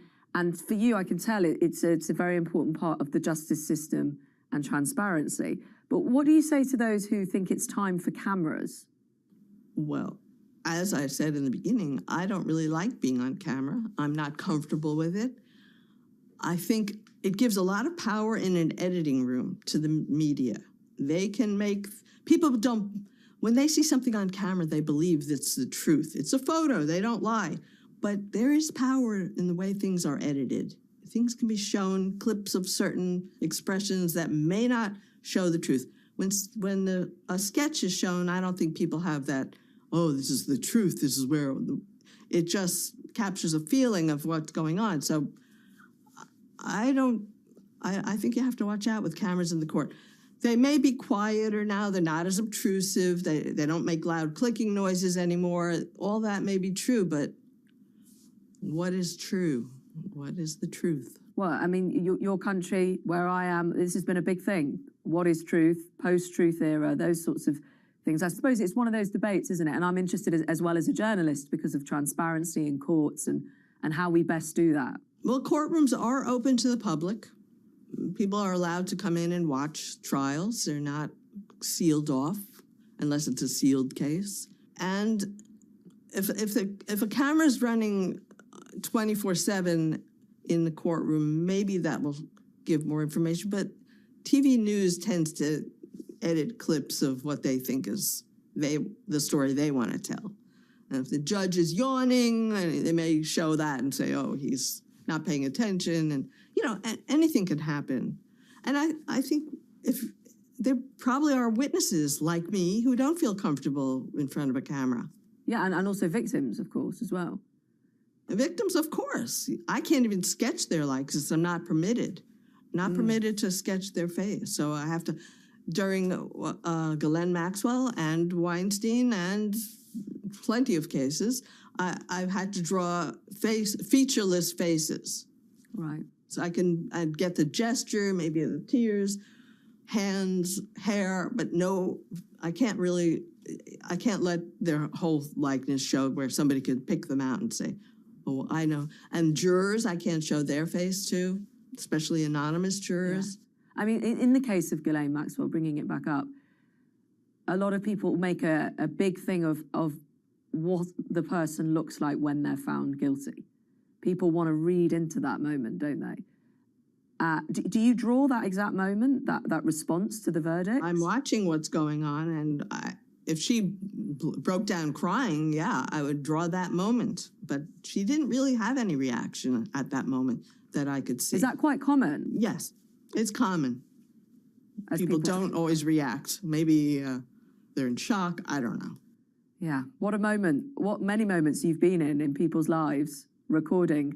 The biggest moment in many ways, often for the very worst reasons, but sometimes they are exonerated as well, of course, and that will be a very important moment as well. Speaking of mafia trials, the last one I did, he was exonerated, and the courtroom erupted with his fans, like cheering, yay! And they ran out celebrating. So that's rare, though. Yeah.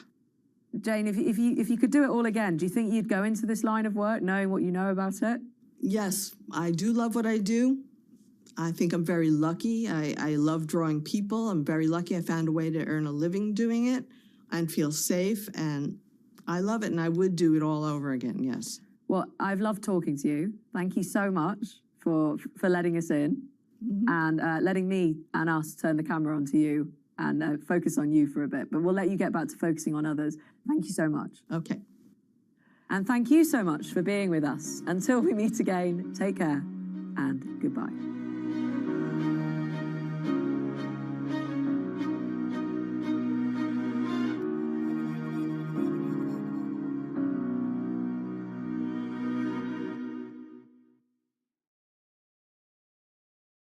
This is a market that over the past few weeks has made it clear it wants to go higher. It got a little spooked by the idea that geopolitical tensions are rising. A lot's happening on Wall Street. It's the basic law of economics. It validated what the market was already pricing. Need to catch up? This is Bloomberg Wall Street Week. I'm David Weston. We've got the information and insights. David, you just hit the nail right on the head. From businesses most influential and instrumental. And that's the way you run good risk management. It's a challenging dynamic. We could continue to see that kind of strength. Bloomberg Wall Street Week premieres Friday with replays all weekend on Bloomberg Television and Radio. Front Row, exclusive interviews with the most influential figures in finance. Lloyd Blankfein. Deflation is a terrible thing. Inflation you could tolerate. Kathy Wood. Tesla will be in the pole position to dominate. Jeremy Grantham. We've had a very, very abnormal honeymoon Goldilocks period. First available on the Bloomberg Terminal, then on Bloomberg Television and Bloomberg.com. Front Row, the best seats in the house for business's greatest minds.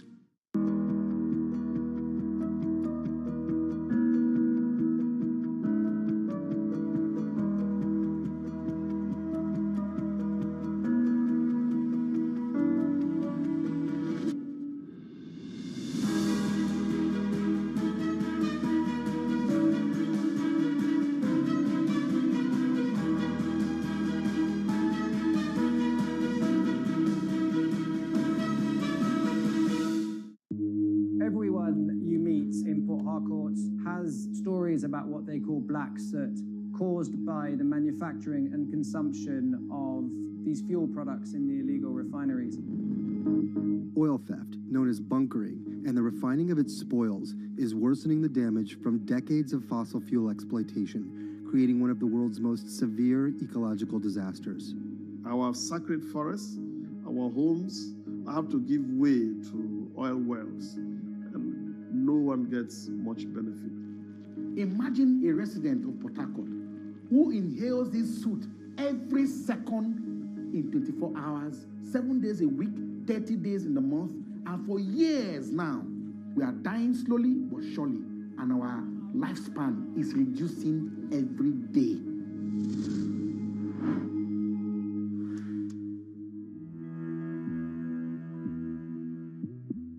So who's my guest this week? It's the chief medical advisor to the US president, Dr. Anthony Fauci. From death threats to Fauci fever, if you become one of the biggest figures of the coronavirus pandemic, you're going to elicit a reaction. As a member of the White House COVID task force under President Trump, Dr. Fauci became the face of the US scientific response.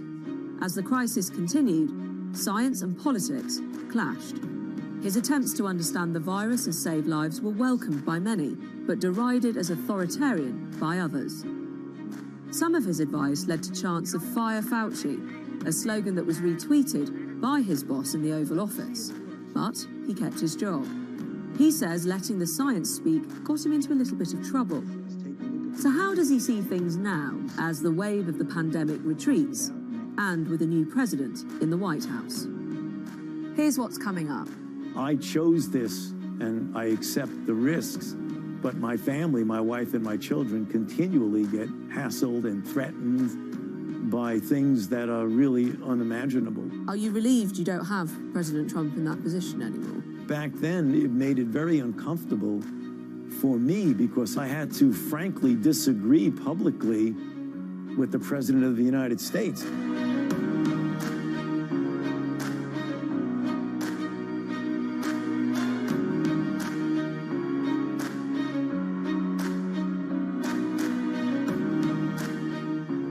Dr. Fauci, thank you so much for joining me. And I have to say, I feel like I know you because I have seen your face so much, even here in the UK over the last couple of years. How has it been for you becoming so much of a household name? Well, I don't really think of it at all as being a household name, more so that we have to get the correct evolving scientific information out. And that, since it's such a moving target, that really necessitates rather frequent updating of what the status is, both from a public health as well as from a scientific standpoint. So it's really a very unique situation that I and some of my colleagues find ourselves in, is that it's not static.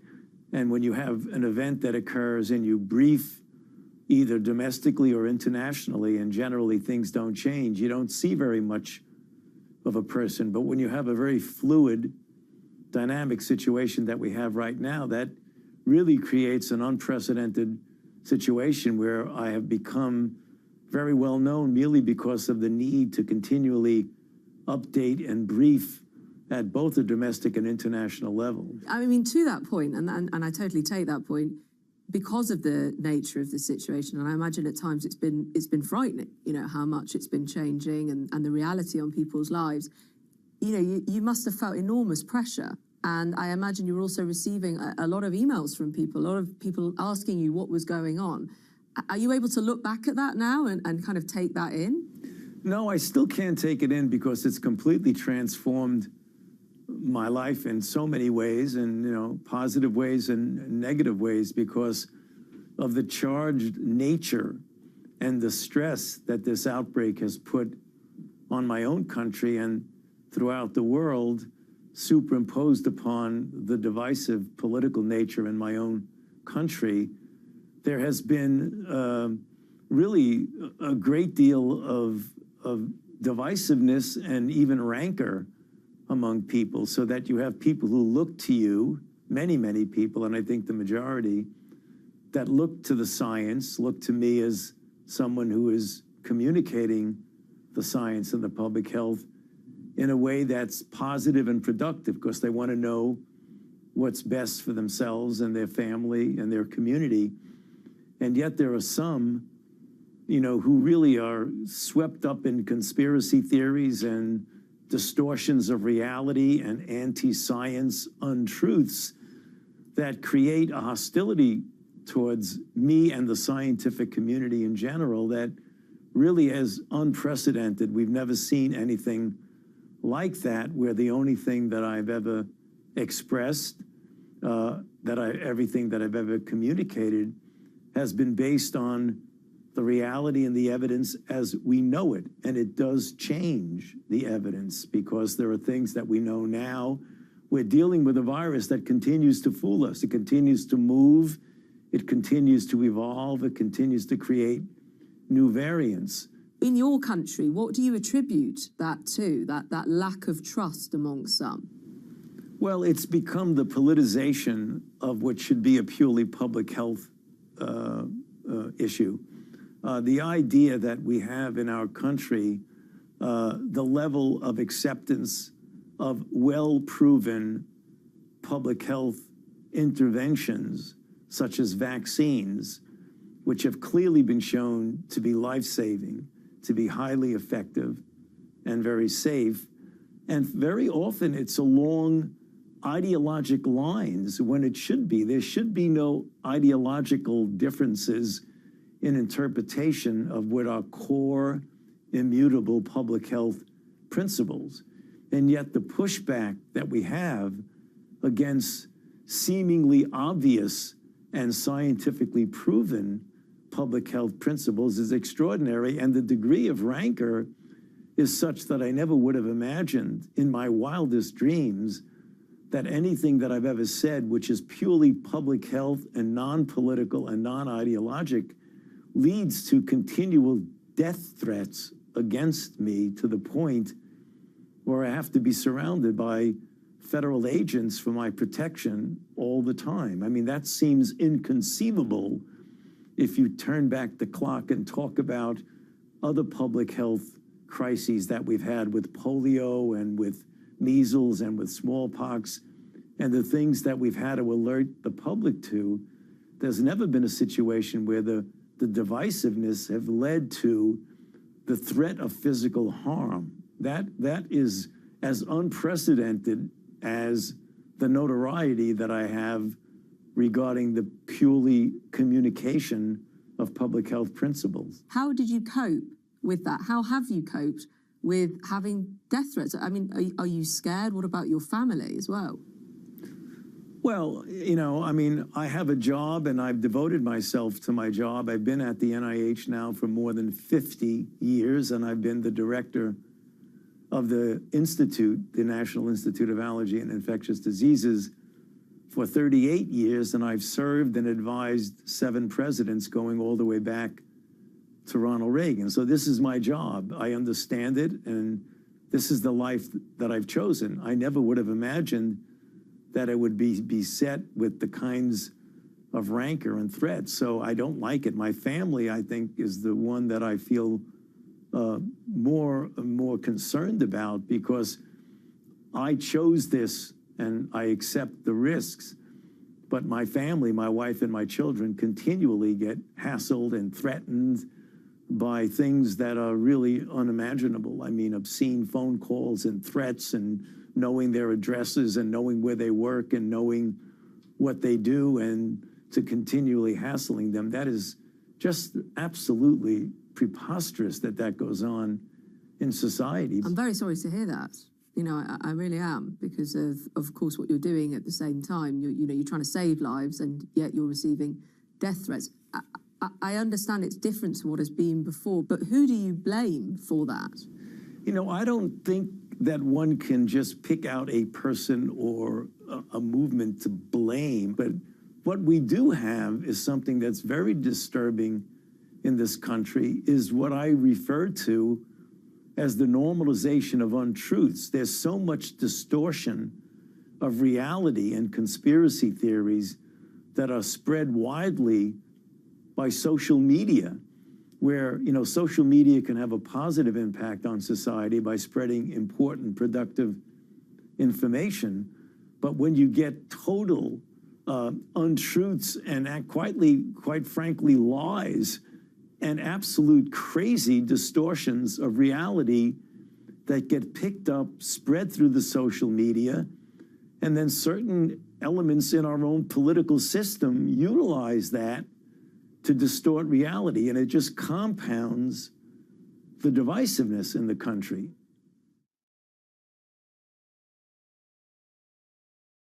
Bloomberg has enhanced search on the terminal to deliver what you need when you need it. Now, you can simply type phrases in everyday English in the command line. Compare financials. Find people. Analyze markets. You can enter phrases or ask questions. What do you want to know today? Ask a question or visit SearchGo to find answers now. Access the financial world on demand. Hear from leading economists, policymakers, and industry experts via live and on-demand webinars, only from Bloomberg. Start exploring to see what's moving the markets. Visit Bloomberg.com/webinars. Companies now, they're getting hundreds, maybe even thousands of applications. So software has come in to automate the process. You want to write your resume for robots, not for humans. The only job your resume has is to be comprehensible to the software that is reading it, because that software or robot is going to decide whether or not a human ever gets their eyes on it. These things are programmed by a certain segment of the population that might not be totally inclusive or not be fully aware. Concerns about how this technology could exacerbate discrimination. For the FTC, I think foremost, the FTC needs to be making sure that we're fully understanding this technology. We don't trust companies to self-regulate when it comes to pollution. We don't trust them to self-regulate when it comes to workplace comp. Why on earth would we trust them to self-regulate AI?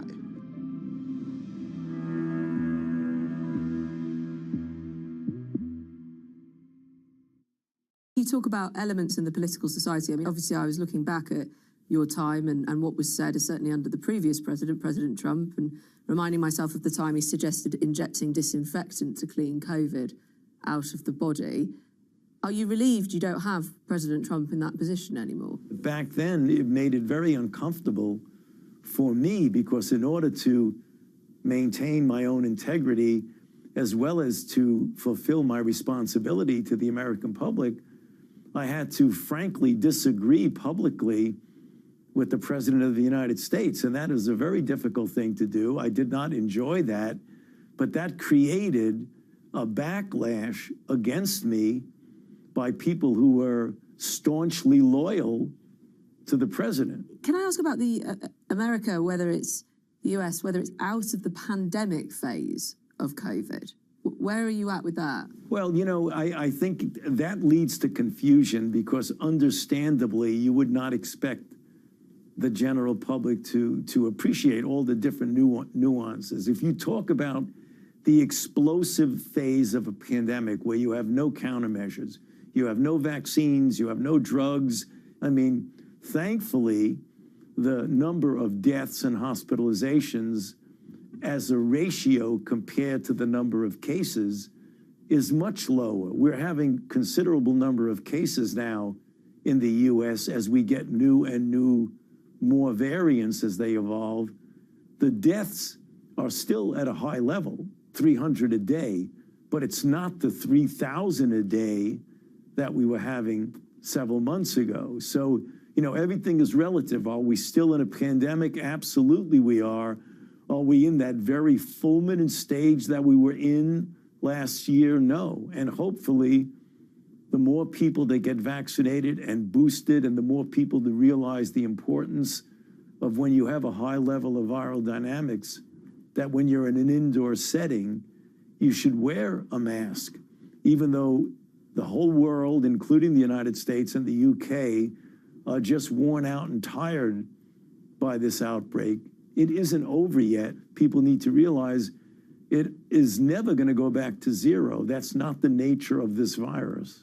What do you make of those who talk about the fact that now the media aren't doing those daily counts and it isn't being covered, if you like, in the same way that, you know, it's not as bad as, it was never as bad as it seemed, if you see what I mean. So that's not talking about people who are conspiracy theorists. I'm talking about those who say it was hyped and being hyped and fear was being stoked by having that level of coverage. Well, first of all, to say it was hyped is just completely contradicted by the terrible burden that the entire world, including the UK and certainly the United States, we have over 1 million deaths in the United States from this outbreak. That's not hype. That's very painful, stark reality. So anybody says that this has been hyped up is just not looking at what's going on in the world and certainly not in the United States. And the other part of this, part of COVID, is long COVID as well. People living with the effects of it. And I wonder, Dr. Fauci, what was your take on that? How you would actually define it? Because there's debate going on about how it should be treated as a physical issue, a psychological issue, as both. Yeah. What would you say?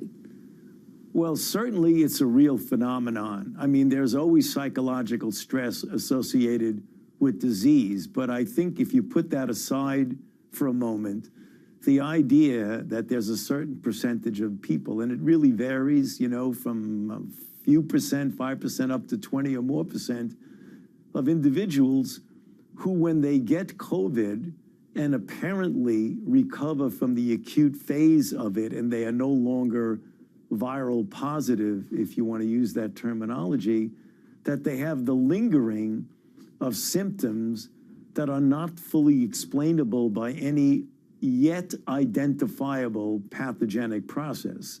We're working very hard to try and figure out what it is, but the symptom complex has some degree of consistency. The most dominating one is profound fatigue upon minimal exertion, something that would not fatigue you at all in your prior pre-COVID condition. People are totally exhausted. Sometimes they have very strange things like sleep disturbances, like the dysregulation of body temperatures, and some of them have a very strange, unexplainable difficulty in focusing or concentrating, which is referred to as brain fog. Well, it sounds hellish. It sounds awful. Oh, it is, and it's real, and that's one of the reasons why we're concerned about that and why we're investigating it so intensively. So long COVID is something we need to take seriously until we find out exactly what it is. And quite frankly, you have to be perfectly honest to admit it is unclear exactly what the mechanism of this particular condition is.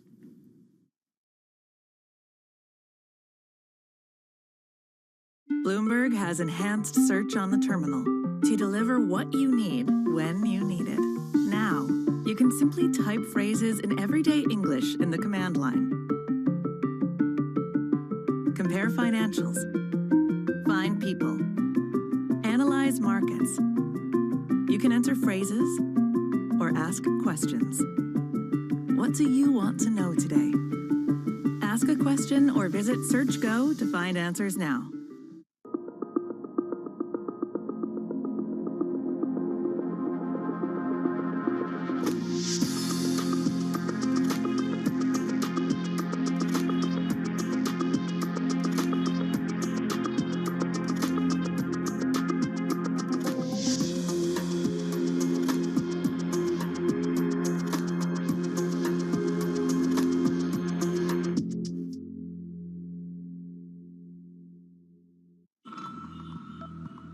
The Indian city of Jamnagar is a money-making machine for Asia's richest man, Mukesh Ambani. His company Reliance has the world's biggest oil refinery complex here in the city. Jamnagar is also where Ambani is making his newest bet, a $10 billion investment in green energy. His ambition is closely aligned with the Indian government's plan to reach net zero emissions by 2070. But Ambani is not alone. India's second richest man, Gautam Adani, has committed $20 billion of investment over the next decade. But India's massive dependencies on fossil fuels have some environmental advocates questioning the realism and sincerity of those green ambitions and those of its two biggest billionaires.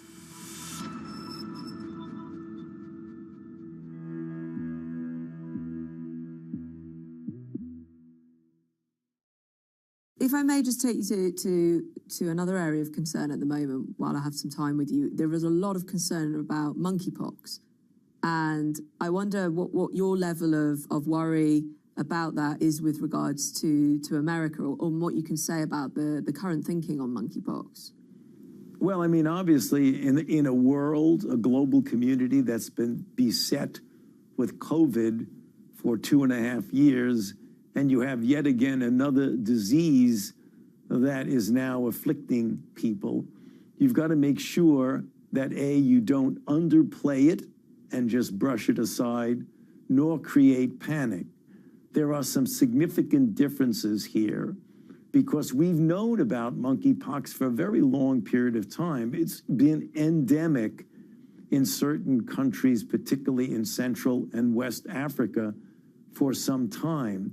By introducing it into the human population in non-endemic areas, and it looks like, at least from an epidemiological standpoint, that there's a heavy predominance among the gay community, gay men who have sex with men, because of the close personal contact that one has. It's not necessarily in the true sense, and we don't know that, but it's not necessarily in the true sense sexually transmitted, but it appears to be transmitted among sexual partners in the gay men who have sex with men population. The UN AIDS agency said at the end of May that regarding monkeypox, racist and homophobic rhetoric risks stigmatizing the disease and undermining the response. Dr. Fauci, of course, you built your career during the AIDS crisis.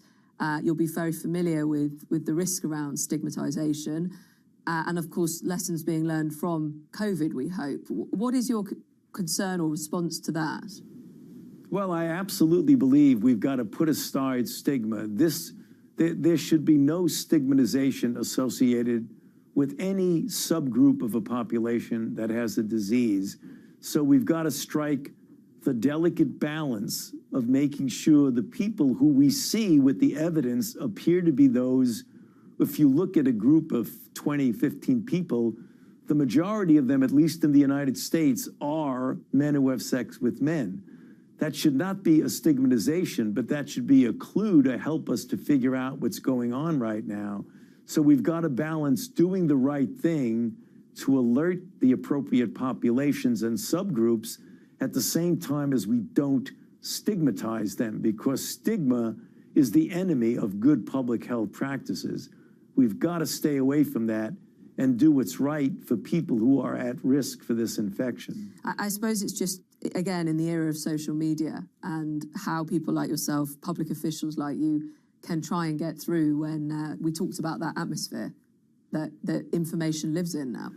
Yeah, I mean, the social media, again, is something that, as I've said so many times in other settings, there's a good positive aspect of it, that you can get good information circulated rapidly and widely, but it is also a great danger when you get things that are put into the social media sphere and you wind up spreading not only stigma and prejudice, but also counterproductive information. So we've got to be very careful. Would you say social media companies, having allowed that to happen in certain instances, pose a public health issue?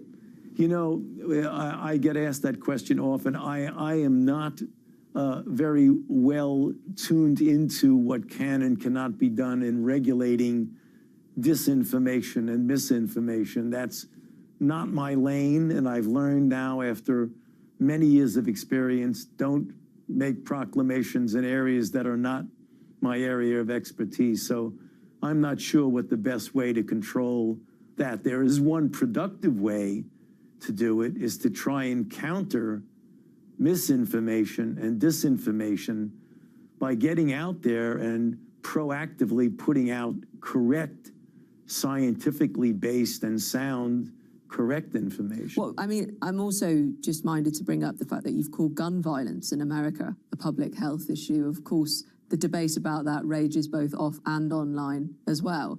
And I wonder, is that cutting through? Do you think it is finally cutting through in any way in America? Can you see the political divide closing anytime soon?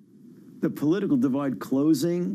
No, I see as we approach a very important election in the United States that the political divide is going to get even more intense. You know, one would hope, and I do hope as a physician, a scientist, and a public health official, that when you're facing a common enemy, that's the time for a country to pull together. You know, the way you pulled together after the anthrax attack on our country, the way you pulled together after a natural disaster, the way the UK pulled together during World War II, and the way we ourselves pulled together during conflicts. But unfortunately, we're not seeing that. We're seeing just the opposite. We're seeing what should be something that brings a nation together is something that's actually, unfortunately and paradoxically, having the opposite effect of splitting us up even more. The other disease, as it were, was Fauci fever, I'm told, that swept the country. What your face has been, I've been told, also on things like donuts, all sorts. What's the weirdest thing you've seen your face on? And have you been bought any of the merchandise? No, I have not. I've been given I've been given some of the merchandise. I certainly have not bought it. What have you got? Have you got a mug, T-shirt? Well, you know, these candles that come out are kind of the more extraordinary. I mean, I can't imagine I have my face on a candle. That's really way out there. That's way out there. And Brad Pitt apparently played you on Saturday Night Live. Yeah, I know. It's, you know, most people don't really appreciate that. I can't really pay attention to that because I cannot be distracted from what I do on a daily basis. If you had to pick someone to play you, that's a pretty good one, right? Well, you know, I said that offhand, jokingly, when a reporter asked me.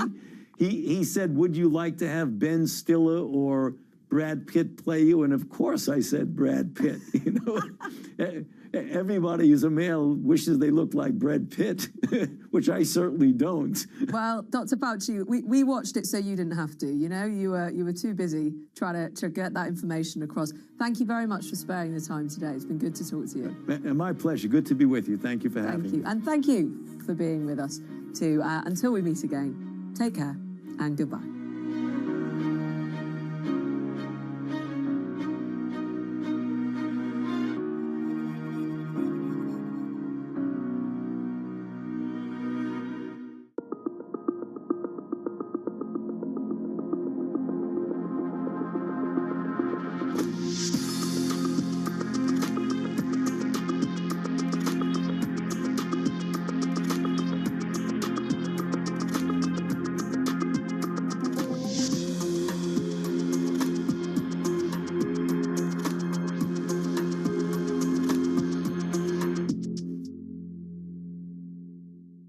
Lots happening on Wall Street. It's the basic law of economics. It validated what the market was already pricing. Need to catch up? This is Bloomberg Wall Street Week. I'm David Weston. We've got the information and insights. David, you just hit the nail right on the head. From businesses most influential and instrumental. And that's the way you run good risk management. It's a challenging dynamic. We could continue to see that kind of strength. Bloomberg Wall Street Week premieres Friday with replays all weekend on Bloomberg Television and Radio.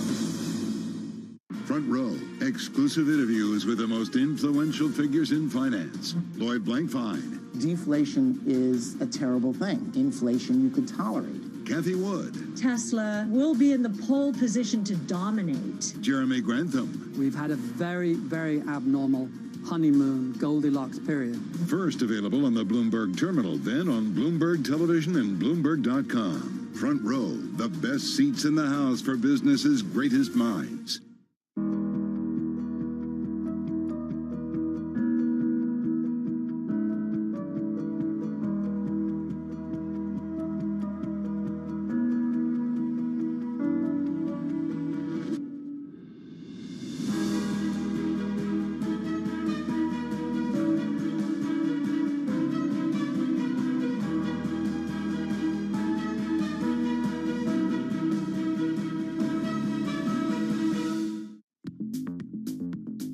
When you think of cutting-edge technology at sea, you might be thinking of stuff like this. But there's an incoming revolution on the high seas that isn't quite as sexy, but could be significantly more impactful. Container shipping is the key component of global trade. About 80 or 90% of all the world's goods are transported at sea at some point. But there's a significant unseen cost to the modern era of global commerce. About 3% of all the world's CO2 emissions come from shipping. 3% may not sound like a lot, but that's roughly comparable to the entire CO2 output of Germany. Since reducing trade isn't a likely option, what about a technological improvement to help reduce the emissions from these well-stocked maritime behemoths?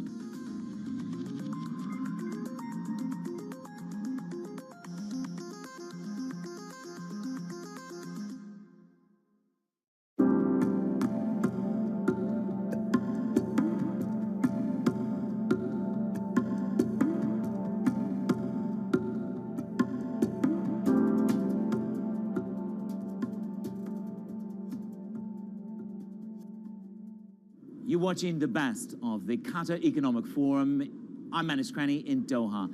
This week's event, which was powered by Bloomberg, brought together global business leaders and heads of state to tackle some of the world's most pressing challenges, From snarled supply chains and escalating inflation to Russia's military assault on Ukraine.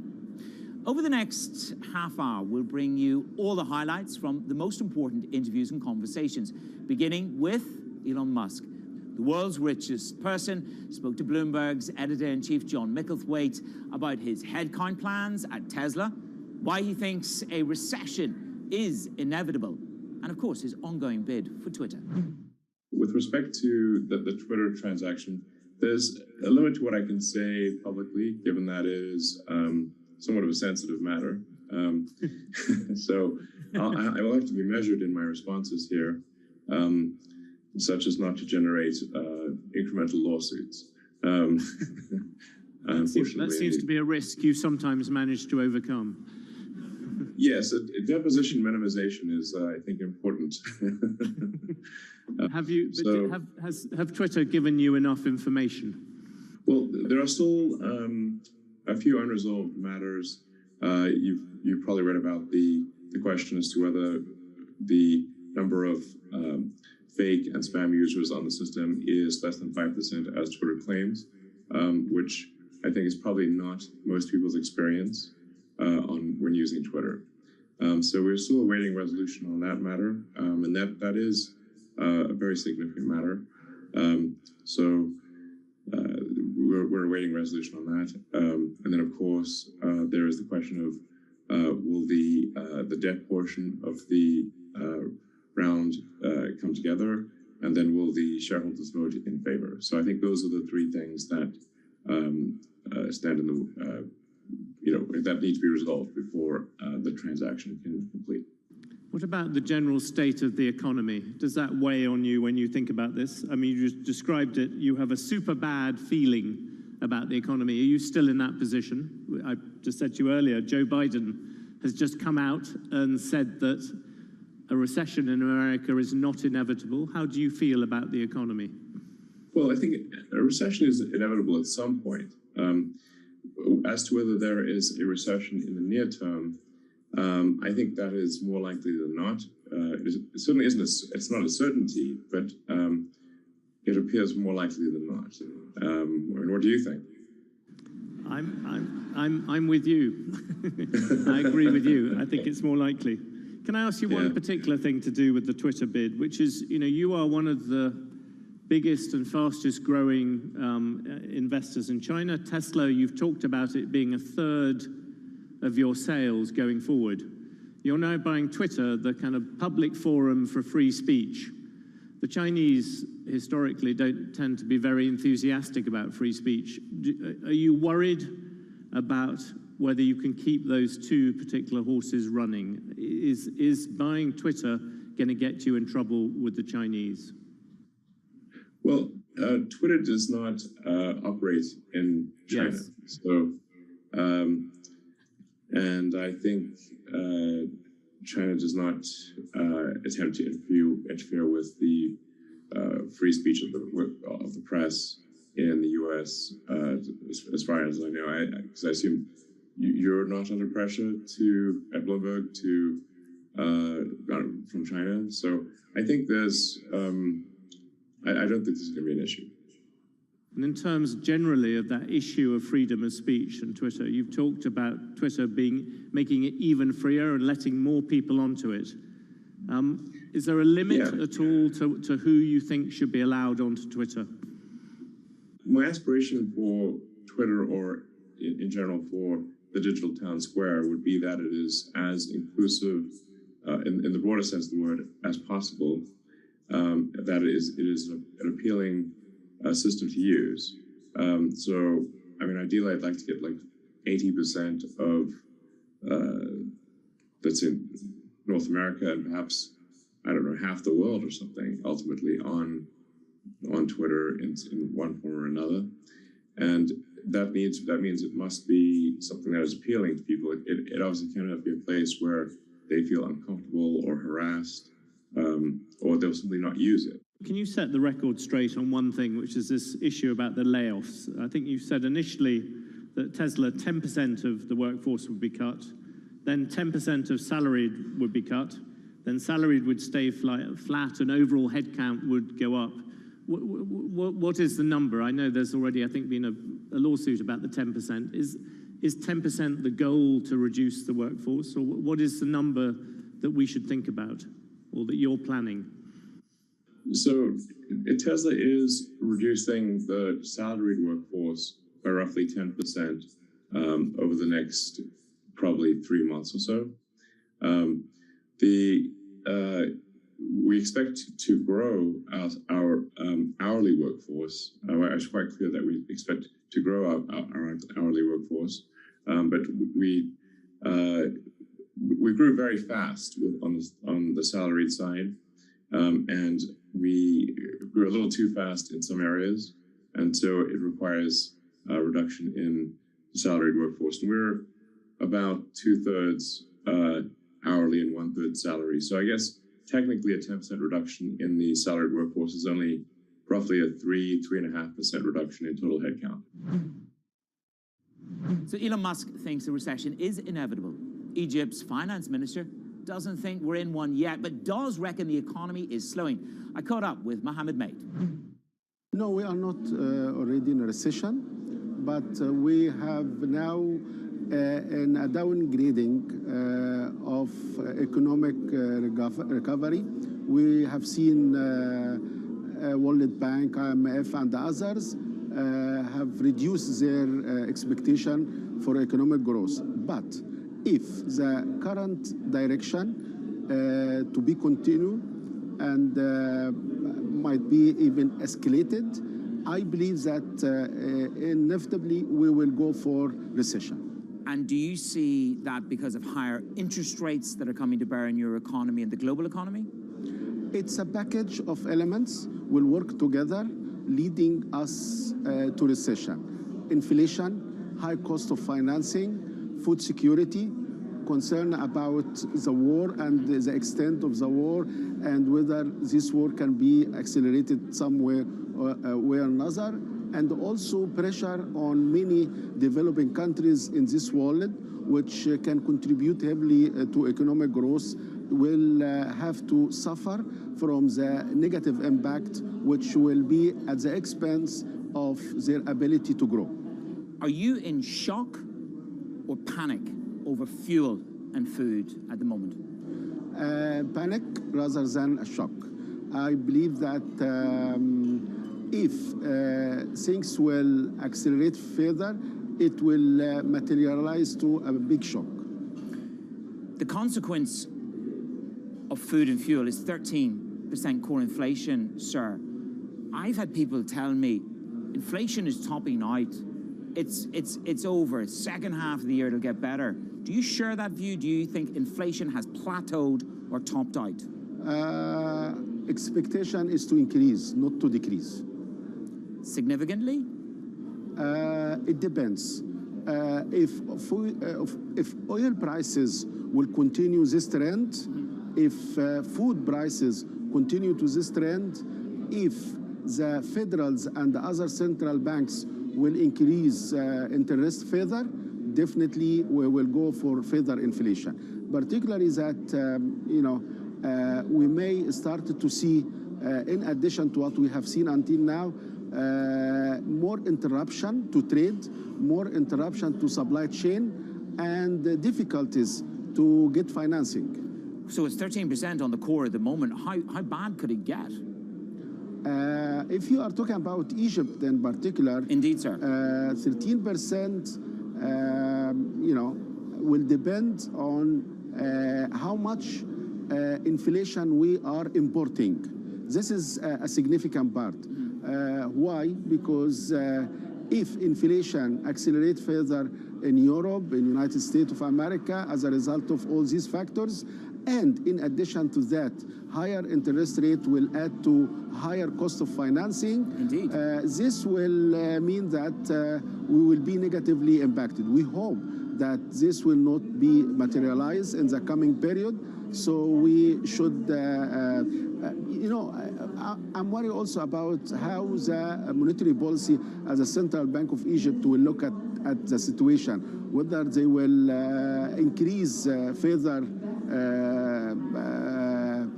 basis point for their base rate, they have already increased 300 basis points. And we don't know what will be their decisions very soon to react to inflation. So you are worried about further significant rate hikes from the central bank? Yes, I'm worried, and I hope that we can let Egyptian economy to grow, and high cost of financing, it will be a problem for the industry, for the financing cost, for the economy, but eventually inflation is a core business. Inflation control is part of the core business for Central Bank of Egypt. Up next, the Deputy Chairman and CEO of the Kuwait Petroleum Corporation tells us how much of a premium he thinks the war in Ukraine has put in the oil prices. This is Bloomberg.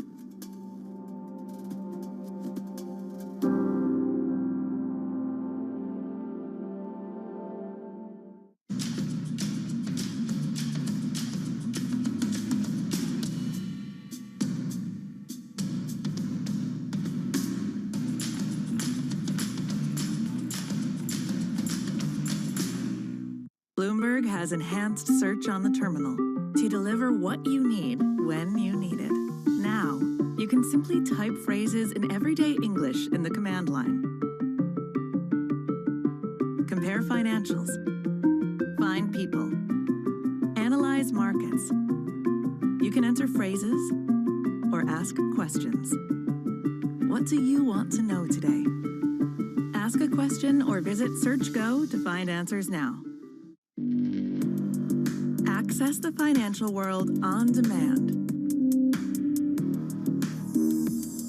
Hear from leading economists, policymakers, and industry experts via live and on-demand webinars, only from Bloomberg. Start exploring to see what's moving the markets. Visit Bloomberg.com/webinars.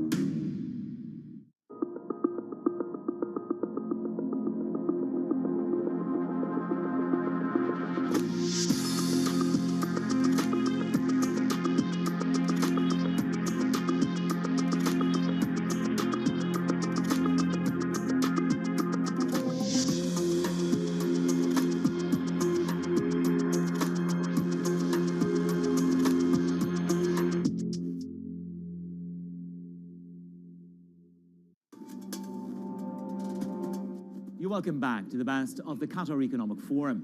Energy was, of course, the major theme of the week. And the Deputy Chair and CEO of the Kuwait Petroleum Corporation told us he thinks the war in Ukraine has only highlighted how important energy is to the world. Sheikh Nawaf Al-Sabah reckons the conflict has put a $30 barrel premium into the oil market. He caught up with my colleague, Francine Lacroix.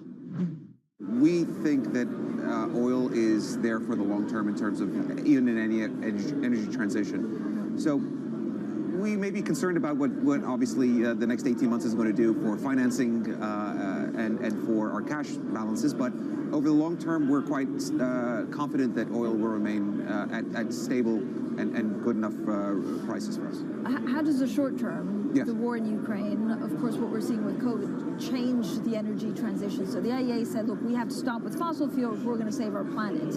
Does that get pushed back? No, you have to keep an eye on that as well. But the mistake that a lot of people had made before the Ukraine war was to say this is going to be a war against fossil fuels and that we must stop oil production. Well, the world is using more carbon now than it ever did before, and this crisis in the Ukraine, next to all the humanitarian issues that come with it, shows you that energy is required to fuel the future, and hydrocarbons have a big role to play. Now, can we make the hydrocarbons cleaner and more efficient? Absolutely, that's what we're trying to do, and that's what we're investing in, whether it's through carbon capture, utilization, and storage, using carbon as EOR processes, or really abating the carbon footprint of the oil barrel. We're in Kuwait, and I mentioned this earlier today, we're in Kuwait at the lowest end of the cost curve, both in cash cost and carbon footprint. Now, we need to stay there. That's going to require a lot of investment. But there are many people, if you speak to climate activists, I mean, they say it's just bad. So does the crisis actually and the war in Ukraine mean that we'll reach peak oil a lot longer? No, I don't think so. See more investment in the short term or no? No, you will see continued investment. I mean, at prices where they are, that is spurring investment. You're seeing some rigs coming back into action in the Permian, and you're seeing U.S. production going up over time. You're seeing a lot of us also continuing to produce. Now, for companies like KPC, we look at the long term, so we're investing right through the cycle. Yeah. But companies that don't do that are putting in more investment right now. The question right now is really about the cash cost of those investments. With inflation and steel prices and whatnot going through the roof, it's going to be an issue. But the oil price and the energy price is so high right now. When are you expecting these prices to stabilize? I see a war premium of about $30 in the current price right now. That, but for the war in Ukraine, you'd probably be seeing about $80, $90 barrel oil, which is not that high. And that is adjusted for inflation over the past period. It's actually, it takes you back to the last big bump that we had, somewhere in the $60, $70 range, which is still comfortable. And remember, the energy intensity of the world economy is about a third of what it was about 20 years ago. And it's continuing to go down. So oil prices, yes, they do impact economic growth to a certain extent, but the size of that impact has diminished incredibly. Do you see any demand destruction in our conversation? Right now, I don't see it. Anywhere? I see demand curtailment of growth. I haven't yet seen demand destruction. We're getting the same calls from our customers demanding the same amount of oil, and in some cases a little bit more.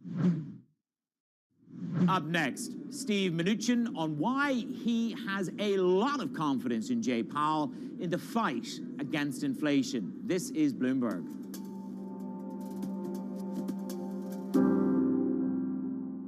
A lot's happening on Wall Street. It's the basic law of economics. It validated what the market was already pricing. Need to catch up? This is Bloomberg Wall Street Week. I'm David Weston. We've got the information and insights. David, you just hit the nail right on the head. From businesses most influential and instrumental. And that's the way you run good risk management. It's a challenging dynamic. We could continue to see that kind of strength. Bloomberg Wall Street Week premieres Friday with replays all weekend on Bloomberg Television and Radio.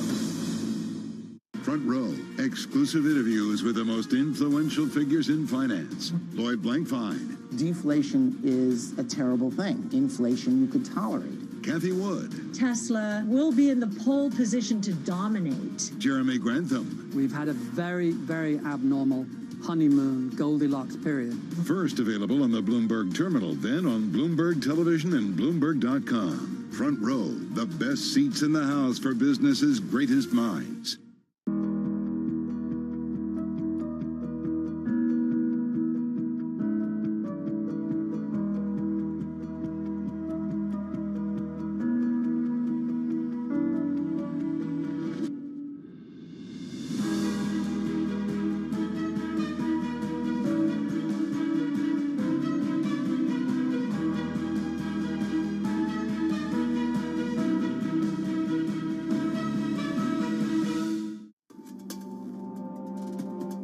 Welcome back to the Best of Qatar Economic Forum. Former Treasury Secretary Stephen Mnuchin says inflation in the US can be brought under control if energy prices settle down and the Federal Reserve follows through on its pledge to continue raising interest rates. He spoke to Bloomberg's Eric Schatzka. I do have a lot of confidence in Chair Powell. By the way, it's fun I can now talk about the Fed. I wasn't allowed to talk about Fed policy for many years. You know, I guess my most important advice to the administration is don't do anything to shock the economy. So they had been talking about raising taxes. They had been talking about making different changes. Now is not the time to put any additional shocks. Things like gas tax on the margin may help a little bit, but this is really now the Federal Reserve's job. And the administration needs to be careful not to get in the way. I do think, the number one thing the administration can do, and I think it's not just them, it's obviously other world leaders, is we need to find a political solution to this war. The military solution alone is not going to be what stops this. You have confidence in Chairman Powell, whom you know well, having worked together with him and other members of the Federal Reserve. The reality, however, is that financial markets aren't certain whether they have confidence in Chairman Powell. There's a growing consensus that the Federal Reserve isn't raising rates fast enough, and the Fed lost credibility with its perspective on inflation that it was transitory. Two questions. Do you think that the Federal Reserve needs to raise rates at a faster clip than they have outlined for the American public, and for that matter, for the world? And what will it take to restore that lost credibility? Well, let me just say, it wasn't just the Federal Reserve. The administration also was talking about inflation would be under control. So, I think from the Fed standpoint, in hindsight, they clearly waited too long. But having said that, when you're managing the economy and you're the Federal Reserve, I think you have to balance both sides of that equation. I don't buy that the Fed has lost credibility. I think the fact that the Fed moved in 75 basis points, which a month ago is not what the market expected. I think Chair Powell has now signaled another 75 basis points. I think if you look at the dot plots, which I never was a big fan of these dot plots, but that's another story. I think the market understands that expectations are the Fed's going to raise rates. I think the portfolio is just as important, and they're beginning to slow that down. Look, a year ago I said we're going to have 10-year treasuries 3 to 3.5%, and people thought that was really high. We basically have 10-year treasuries at 3 to 3.5%. If the market really didn't have credibility in the Fed, interest rate, the long end would be a lot higher than it is. Recession has been the key buzzword here at the Qatar Economic Forum, and the CEO of the Qatar Investment Authority thinks that even if Europe enters one, he's still bullish on the region. Mansour bin Ibrahim Al Mahmoud spoke to my colleague Francine Lacroix. We could go into a recession in some part of the world. Maybe in Europe, I had commented that we might go into a recession in Europe because of the energy prices pressure. But also I have a positive view on Europe in general in the long term. Europe as a destination of a lot of talent. They have a very good education system. It's a touristic destination as well. And they have, on top of this, they have also an advanced program in the renewables, and this will give them an advantage over any other, countries.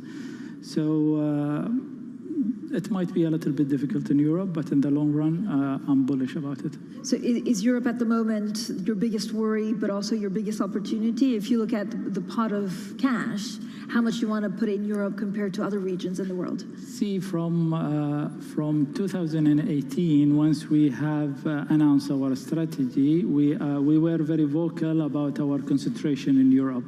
Yeah. And at the same time, we have said that we will not be stopping investing in Europe. We will be very selective, but we are going full speed in the US market and Asia. We have a reference asset allocation in terms of geographies, and we would like to reach a proper allocation between the geographies. But again, Europe, we will not stop investing. We will continue investing. I was in Europe recently and I'm meeting, and I have noticed a lot of activities in technology space in Europe. I think at some point you were looking for assets, infrastructure assets in Africa. Is it still the case? Yeah, of course. I mean, if we can deploy more in Africa and infrastructure would be fantastic. We have been investing in renewables as well in Africa, and we would like to do more. It's a little bit in a slower pace than other countries. but we are trying to find our partner to deploy more in Africa. Anything with Russia? So you have a pretty sizable and considerable assets in Russia. What will happen to them? Still a status quo. We are not investing more in Russia. At the same time, to be practical, you cannot exit. I know some companies have announced to exit it, but in reality, they couldn't. We are monitoring the situation in Russia. We are in full compliance with the international sanction. We are our team on top of this on a daily basis to make sure that they are embedding any update on this sanction. But we always wish and hope that this will be settled very soon for the sake of the people of Ukraine. Are you in touch with the Russian government about some of these assets? Not really right now. But you know, we have a big investment in Rosneft. As you know, Rosneft itself is not under sanction. Of course, we have a fiduciary to our future generation. Of course, we will be in touch with them for the dividends that we deserve. But any further investment, no. What do you do with crypto right now? So it's up, it's down, depends on stable coins or other ones. Are you interested as an asset class? No, crypto, no. Blockchain, yes. We have very clear view on this, and our team in the technology space are exploring opportunities in the blockchain. And that's all from the Qatar Economic Forum right here in Doha. You can find complete coverage of the event, including full interviews and articles. The destination, Bloomberg.com. This is Bloomberg.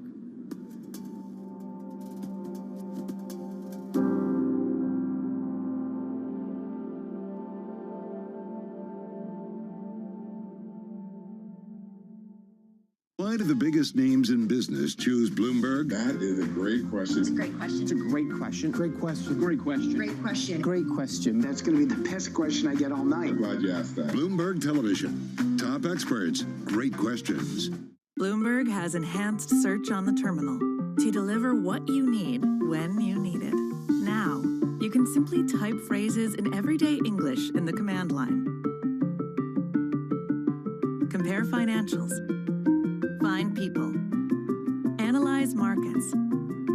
You can enter phrases or ask questions. What do you want to know today? Ask a question or visit SearchGo to find answers now. Access the financial world on demand. Hear from leading economists, policymakers, and industry experts via live and on-demand webinars, only from Bloomberg. Start exploring to see what's moving the markets. Visit Bloomberg.com webinars.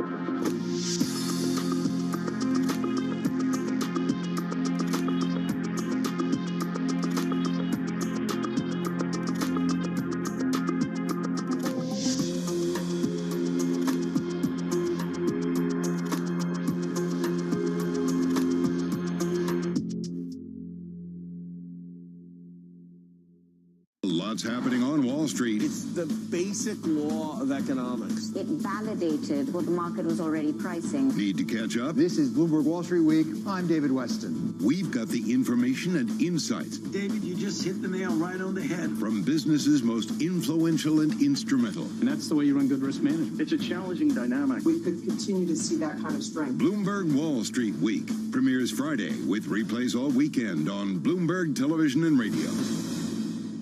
Front Row, exclusive interviews with the most influential figures in finance. Lloyd Blankfein. Deflation is a terrible thing. Inflation you could tolerate. Kathy Wood. Tesla will be in the pole position to dominate. Jeremy Grantham. We've had a very, very abnormal honeymoon Goldilocks period. First available on the Bloomberg Terminal, then on Bloomberg Television and Bloomberg.com. Front Row, the best seats in the house for business's greatest minds. So, in real life, you're the CEO of Roblox, but on Roblox, you're Builder Man. You know that name? We just thought it up when it was maybe 2 weeks after we launched, and we were all picking our own usernames. And everyone picked one. I just said, Builderman. So you've had the same avatar since 2004. That's right. That's awesome. Do you still play? I do. I wish I could play the whole day. I have to be a CEO. So how often do you play? I'm probably on every day, but not as much as I would like. I have 4 kids. I have a 9-year-old son who's on Roblox a lot. He said his favorite games are the tycoon games. Oh, Lumber Tycoon, Theme Park Tycoon. I love those. I love all of those. I have a bit of a theory. I have 4 kids. Oh, you do? They're now they've grown up watching me do this. Yeah. And now they're pretty savvy social media people, but I'm optimistic someday they're going to be using Roblox for some other reason, like communicating or more working or something like that. And then they're going to be like, oh gosh, I was like forced to be on Roblox.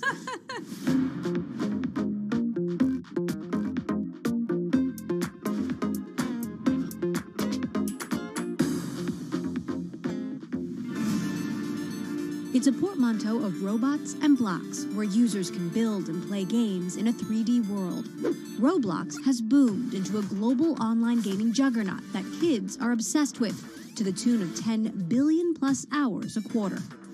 In fact, Roblox was building the metaverse long before Mark Zuckerberg claimed a new name for Facebook. But what does the future metaverse really look like? And how do we cultivate a civil digital society within it that keeps kids safe? Joining me now on this edition of Bloomberg Studio 1.0, Roblox CEO and co-founder David Baszucki. David, so great to have you here. I really appreciate it. It's wonderful to be with you. Well, I'm a parent, I'm a mom, and so I've been really excited to have this conversation. For parents and anyone out there who still doesn't quite understand, what exactly are kids doing on Roblox? Yeah, kids on Roblox aren't just playing, they're learning, they're hanging out together. When they can't be together in real life, they're hanging out on Roblox. They could be playing hide and go seek. They could be pretending they're running a store or a pizza parlor. They could be making the next big game or adventure. So it's really a wide range of things, and it involves doing things together, pretending you're together. So right now it's mostly games or experiences for kids, by kids. How old are these players? How old are these developers? We have young players who are getting interested in coding, who are getting interested in designing things, but more and more the community on Roblox has blossomed into this super rich ecosystem, thousands of developers making a living on the platform. Some of these developers are making tens or 20s or 50 millions of dollars a year. So how many of these developers are really kids, and how many of these developers are now grown-ups? Yeah, well, so think 2 million plus developers. A lot of them are grown-ups, and more, in addition to the natural organic people that started on Roblox, we're starting to have studios come in on the platform as well. Professional game developers who are developing on other platforms starting to take a look at it. So our developer demo naturally leans a little bit older, although we've had kids as young as 13. Is there something about preserving the ability for young kids to be able to make games for other kids? I mean, because obviously if you have, fancy studios muscling in, does that change the dynamic of the platform? I think it does. One of my favorite experiences is natural disasters. It's been on the platform forever by one of our early developers. It's not the kind of thing that I think a normal studio would ever think of, but when developed by a young creator, we're gonna be hanging out together, and there's gonna be a hurricane, and we gotta run away from it, or there's gonna be a lightning storm, that kind of stuff. We see a lot of that creative gameplay coming from the younger developers. What were you into as a kid? Were you a gamer? I was kind of a nerd when I was a kid. I studied really hard. I luckily grew up in Eden Prairie, Minnesota. At the time, it was out in the boonies from Minneapolis, Minnesota, so there were sand pits, and so we did a lot of model rockets, and we built go-karts, and it's kind of one of these idyllic childhoods.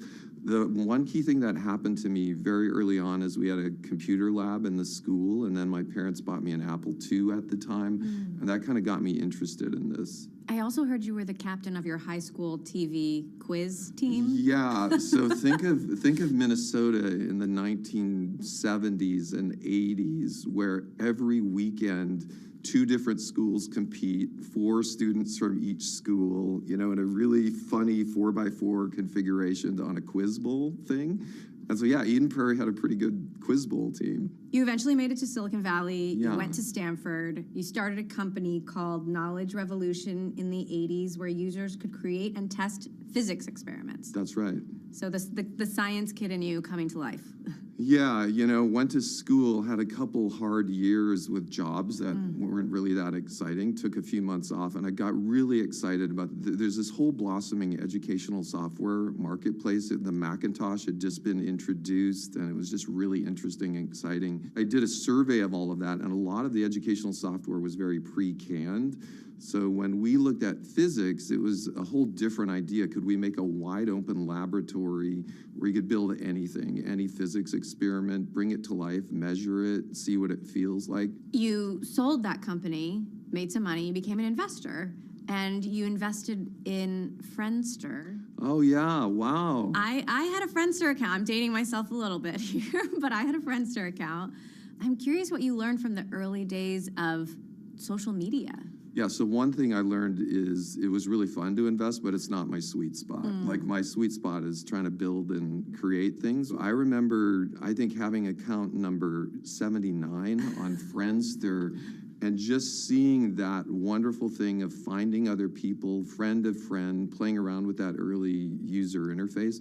It's a little bit almost thinking of interactive physics where we were simulating the world, and then Friendster, seeing how important social is. Those are a couple of the components that have come together in Roblox. So when you started Roblox in 2004, what was the idea back then? The feeling of this new category, for me, started feeling almost inexorable. It's a category that people have been talking about in sci-fi for many, many years. We've seen futurists talk about it. We've seen a lot of movies. We were thinking, yes, immersive 3D co-experience. Kids flocked to Roblox during the pandemic.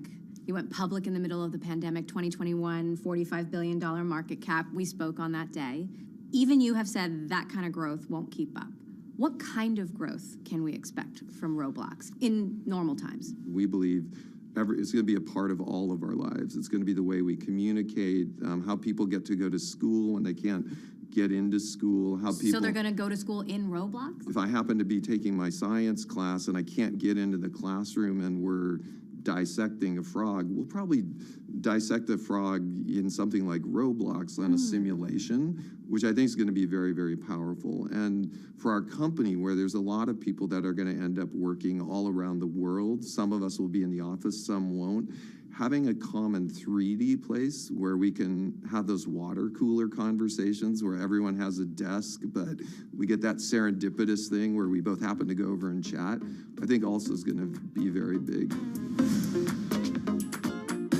Your goal is to build an entirely new category of human co-experience. How do you moderate that on such a massive scale?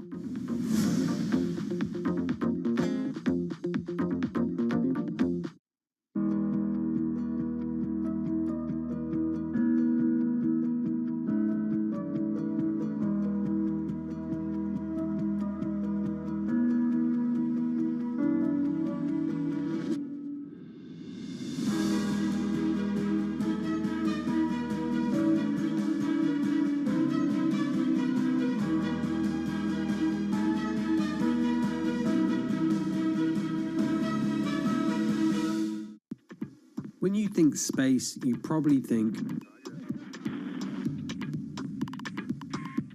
one space agency that travels under the radar is ESA,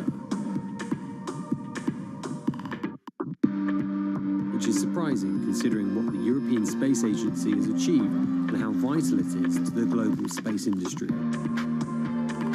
We've collaborated with pretty much everybody who is involved in space exploration. ESA wants to be a leading force in furthering humanity's mission into space. Commander Ground, do you copy? Copy. If If we want to have successful human missions to Mars, we are going to have to learn to live and work off-world in a different way.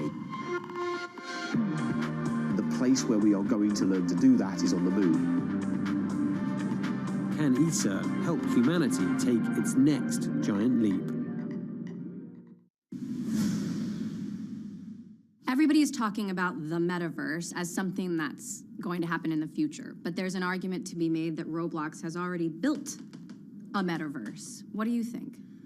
I think we've started, and it goes back to how exciting it is to have a company in this space that I think has ultimately got so many years of growth to it and is a new category following other types of technologies.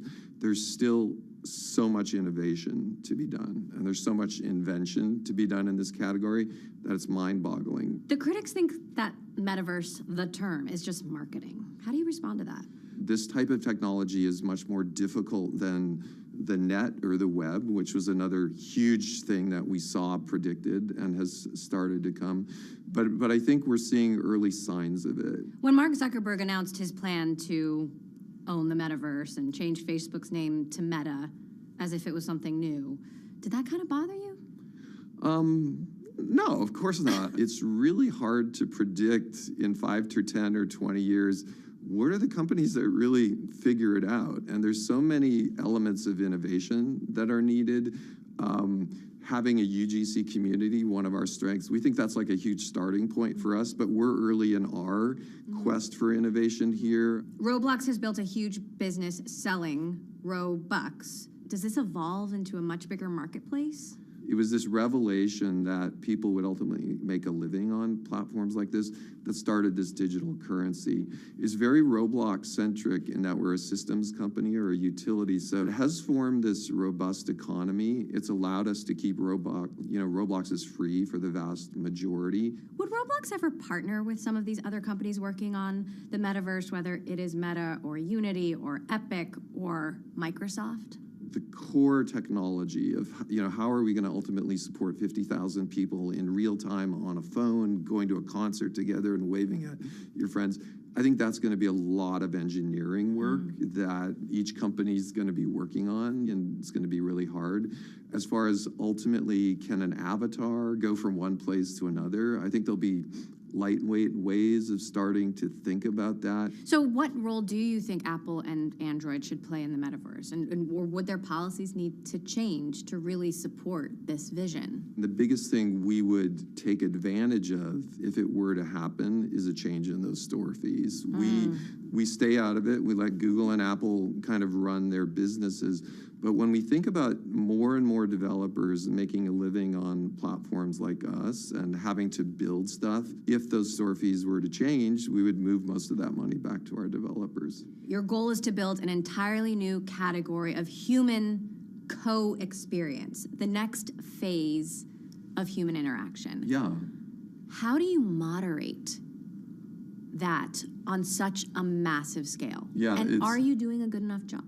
In the third week when we were live, you can go imagine Eric and myself back in our small office.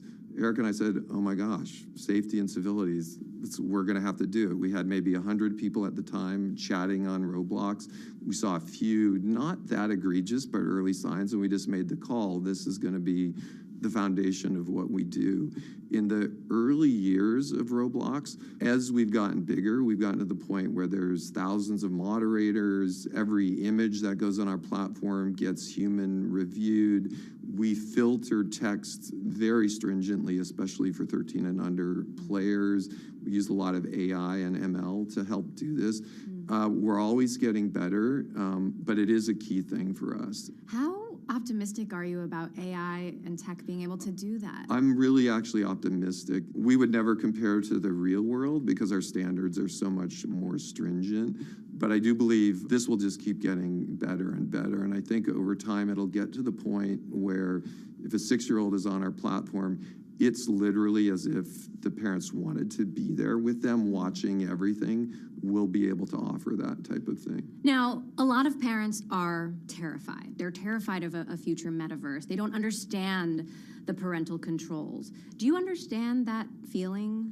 We do. We actually have to, I think it creates a higher standard for us, because I think we can't assume every parent is going to get that involved with their kids. There have been some serious content challenges, you know, stories about Roblox being a playground for virtual fascists. Yeah, this is our Roblox. What? There was just this story about Kim Kardashian's own child seeing an ad for a game that claimed to have a sex tape of her. Yeah. What happened there? That was very unfortunate. There was a text blurb up very shortly that very, very few people saw. We took the place down. We moderated that user, and they're off our platform. It was the video was never on our platform. There was no imagery on our platform. It was a very short mention, but very unfortunate. And well, you know, our vision is to be the most civil place for everyone.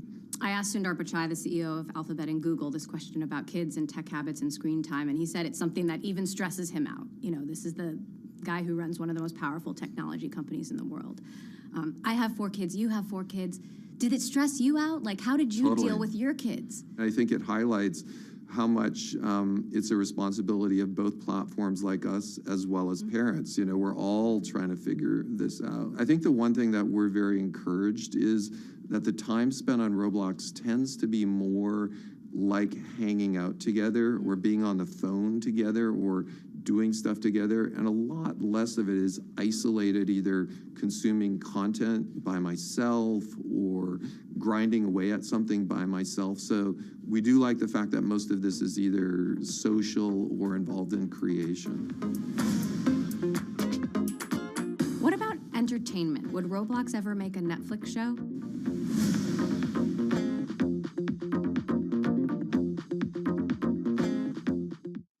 Bloomberg has enhanced search on the terminal to deliver what you need when you need it. Now, you can simply type phrases in everyday English in the command line. Compare financials. Find people. Analyze markets. You can enter phrases or ask questions. What do you want to know today? Ask a question or visit SearchGo to find answers now. I think what we've seen during this period of time is that communicating via video is not a fad. We are using it in all aspects of our lives, for work, for learning, for communicating, for staying in touch. Access the financial world on demand. Hear from leading economists, policymakers, and industry experts via live and on-demand webinars, only from Bloomberg. Start exploring to see what's moving the markets. Visit Bloomberg.com/webinars. You've been investing in high-fidelity graphics. What is the end game here for, you know, more human, more realistic avatars? I'll look way out like a science fiction writer and talk about it, and what I'm talking about now is super difficult. The end game, sometimes we talk about, we would go together to a rock concert or whatever concert you like.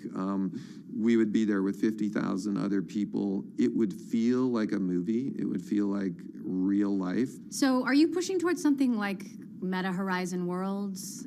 Does that sound, you know, more experiences like that for adults? We sometimes think of Roblox ultimately as fading into the background as a utility like the electric grid. Even though it's photorealistic and there's all these awesome avatars and connection and identity around the world, the things we start seeing built on this are a wide range of things. So you imagine this not just for kids, but for everyone, adults too? That's right. Okay. Absolutely. What about entertainment? Would Roblox ever make a Netflix show? We would love it if one of our developers made a Netflix show. So we would feel much more authentic if one of the creators on Roblox, who's coming up with avatars and stories and ideas and characters, we want them to be in the limelight. Roblox shares took a dive on the back of Netflix results, which obviously plummeted. Are investors reading too much into the connection there? I think our company is somewhat unique, and what is very exciting to go to work and be the CEO is being in a market like this, you know, where we think ultimately billions of people are going to use this type of technology. And the other exciting thing about this market, there are so many big inventions that still have to happen. It feels like we're pretty mature, but inside our company, we realize like there's 6 or 7 big inventions we need to make to get to that next step. Would Roblox ever consider more in-game advertising? Yeah, there's a funny trivia note I would share to all the Roblox fans out there. There was a time, the very first way we monetized was advertising. And then there was also a time when we had pre-roll video on Roblox. That's all gone now. And it's gone for a couple of reasons. We didn't want it to interfere with the user experience. And also our virtual economy has become such a powerful way to power this that we are able to take that down. In the future, though, I think there's a certain type of advertising that is kid-safe, that is immersive, that doesn't get in your way. And how do you make sure that doesn't take away from the ethos of what makes Roblox great? Yeah, I think the people on Roblox, they're there to authentically connect with their friends. And as long as what we're doing with these brands is very clear, non-deceptive, appropriate for those ages, I think they'll figure out the balance of how much time do we go into a store versus how much time do we go to a crazy adventure tycoon and build an amusement park together. So either way, this could be a huge new revenue stream for you. I believe it's an awesomely huge revenue stream, and at the same time, we've been very gentle towards it. So as you look ahead, what do you think are the biggest challenges Roblox will face? If our vision plays out, which we hope it does, and we have people of all ages on the platform and we're around the world, I think maintaining that civility as we grow, as we have older people who might want to go to a political rally, thinking ways to do that in a systemic way, that's a big challenge. It takes a lot of thought. I think thinking through the technology, I really like, we're a very technology-driven company, so it's fun to be running a company where we have to do these 7 big inventions, and what we're doing right now isn't going to cut it. So knowing that technology challenge is super interesting. We do a little rapid fire section just to get to know okay. you a I'm little going to try to be as spontaneous as I can. First question, what's your morning routine? Wake up, go outside on my porch, do a CrossFit workout, take a shower, go to work. Where are you most productive, home or office? Both. Different types of productivity, home, Zen state, flow state at time, office, connecting, being together, brainstorming. What's your favorite show right now? What are you binging? Oh my gosh, if you looked at my YouTube history, it's this weird mechanical stuff, off-road vehicles and rockets and ships and big waves. Best life hack? I think it all gets down to the joy of health, really. Like if I'm not feeling centered, both sleep, exercise, diet, all of that, everything else just completely falls. You used to have a talk radio show. Yeah. Now that I've met you in person, I get this. No way. I see how you'd be pretty fun to listen to. Yeah. What was your style? Like, what was your jam? So my jam was, I would say, starting in college when I would have insomnia at 2 a.m., I would turn on talk radio, and all those famous KGO people, Bill Wattenberg, Ray Taliaferro, just listen to the people calling in. So I, after Knowledge Revolution was acquired, and I had a year, I had a little time to dabble. My jam was really trying to talk about outrageous topics, gambling, other controversial things. It was in a small market in Santa Cruz. So I would typically, it's really hard to get people to call in. It's like call your mom, please call. So it's really scary if you're a DJ and no one's calling in. So I made it really controversial. I have people come on and debate interesting topics. If you could have dinner with Steve Jobs or Walt Disney, who would you pick? Both? You can't pick both. I guess I would have to slightly lean Disney, just because he was not just the usher of the innovation, but actually was kind of part of some of the innovation. But I think Steve leaned much more on finding the people to drive that innovation. Best advice for your 20s? Don't freak out if between the age of 22 and 25, everything is a disaster. Best advice for your 40s? Life is short. It's such a valuable commodity. Every day, what you do, your friends, your time, your family is so important. So how do you define work-life integration? I don't like the word balance. Yeah, I would say, can I make my Roblox job better than anything else I would do? Like, can it be better than retiring? Can it be better than a hobby? Can I figure out what my unique job as a CEO, every CEO job is different. Like, I like doing it. So can I figure out what my role is? You mentioned your co-founder, Eric Castle, earlier, who died tragically of cancer in 2013. If he was here today, what do you think he would think of the Roblox that Roblox has become? Wow, I think he'd be proud. It's a good question. Yeah. Like, I think he would, you know, his both of his sons have worked at the company a bit. So yeah, I think he'd be very proud. Seems like you miss him. He's just such a brilliant partner, yeah. And he also set the standard for taking the long view on how we engineer things. A lot of the technology at Roblox is still, like, you know, his vision lives on. And it goes back to your advice for your 40s. Life is short. It is. So in 5 years, will the metaverse exist in the form that you imagine? Or is it going to take much longer? Like, what's the time horizon? Well, it's really interesting, right? Because we're right in the middle of it right now, in a sense, with 50 million people every day on our platform. Yeah. It's already here. And at the same time, what is ultimately going to be possible could be 5, 10, or 20 years out. So it's all, the metaverse really has existed since online dial-up MUDs, really, 2D, very simple text. You could call that the metaverse. It existed in multiplayer gaming, World of Warcraft. It exists now with more people. And in 10 or 20 years, it'll exist photorealistically with 50,000 people. You clearly have so much passion for this job. Is Roblox your final stop on your journey? Well, it's definitely my final stop, but I think there's a lot of time ahead of me here. Dave Baszucki, CEO of Roblox, thank you so much.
I think that it's hard to put your head around any narrative. Let's just be honest. We've had sort of a shift in, are we in some sort of stagflation fears moment? People were talking about that all day yesterday.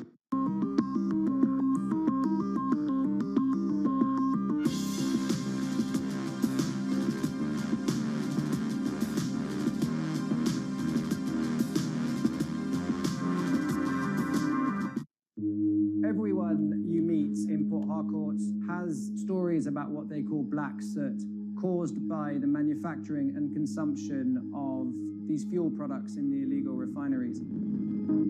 Oil theft, known as bunkering, and the refining of its spoils is worsening the damage from decades of fossil fuel exploitation, creating one of the world's most severe ecological disasters. Our sacred forests, our homes have to give way to oil wells, and no one gets much benefit. Imagine a resident of Port Harcourt who inhales this soot every second in 24 hours, 7 days a week, 30 days in the month, and for years now, we are dying slowly but surely, and our lifespan is reducing every day.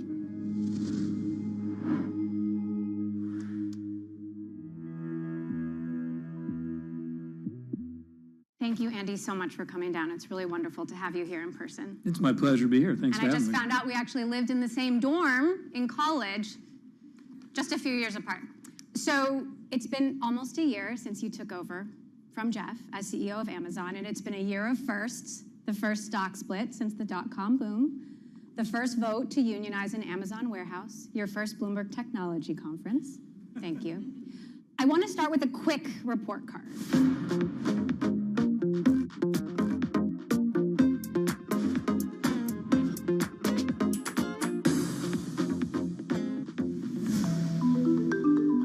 In February 2021, Jeff Bezos shocked the world by announcing plans to step down as Amazon's CEO.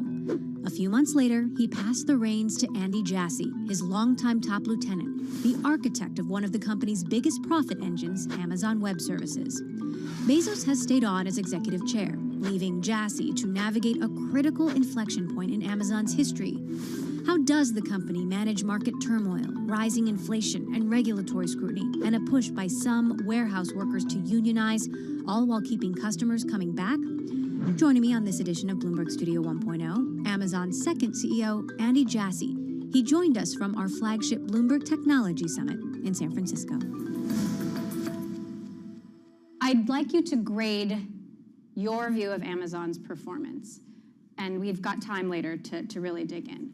But quickly, how would you grade Amazon's performance over the last year with customers?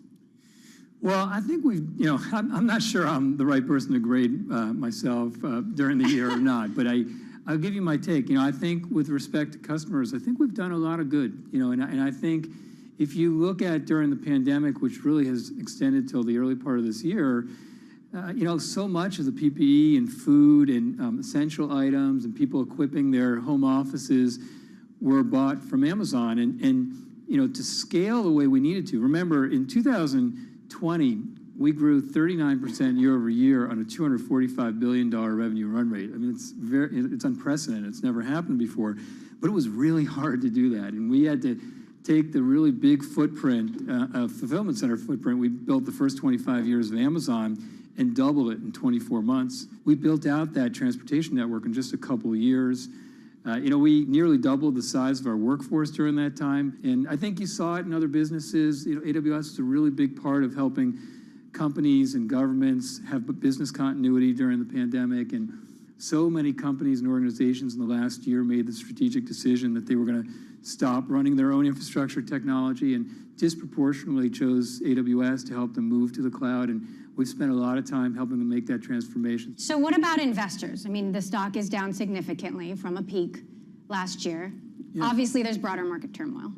Yeah, I think, for investors financially, I'd say it's mixed. I think we have some businesses that are growing really strongly. If you look at AWS, in 2021 grew 37% year over year. It's on a $74 billion revenue run rate business, which is pretty unusual growth. And we grew 58% year over year in our advertising business, which is a $32 billion revenue run rate business.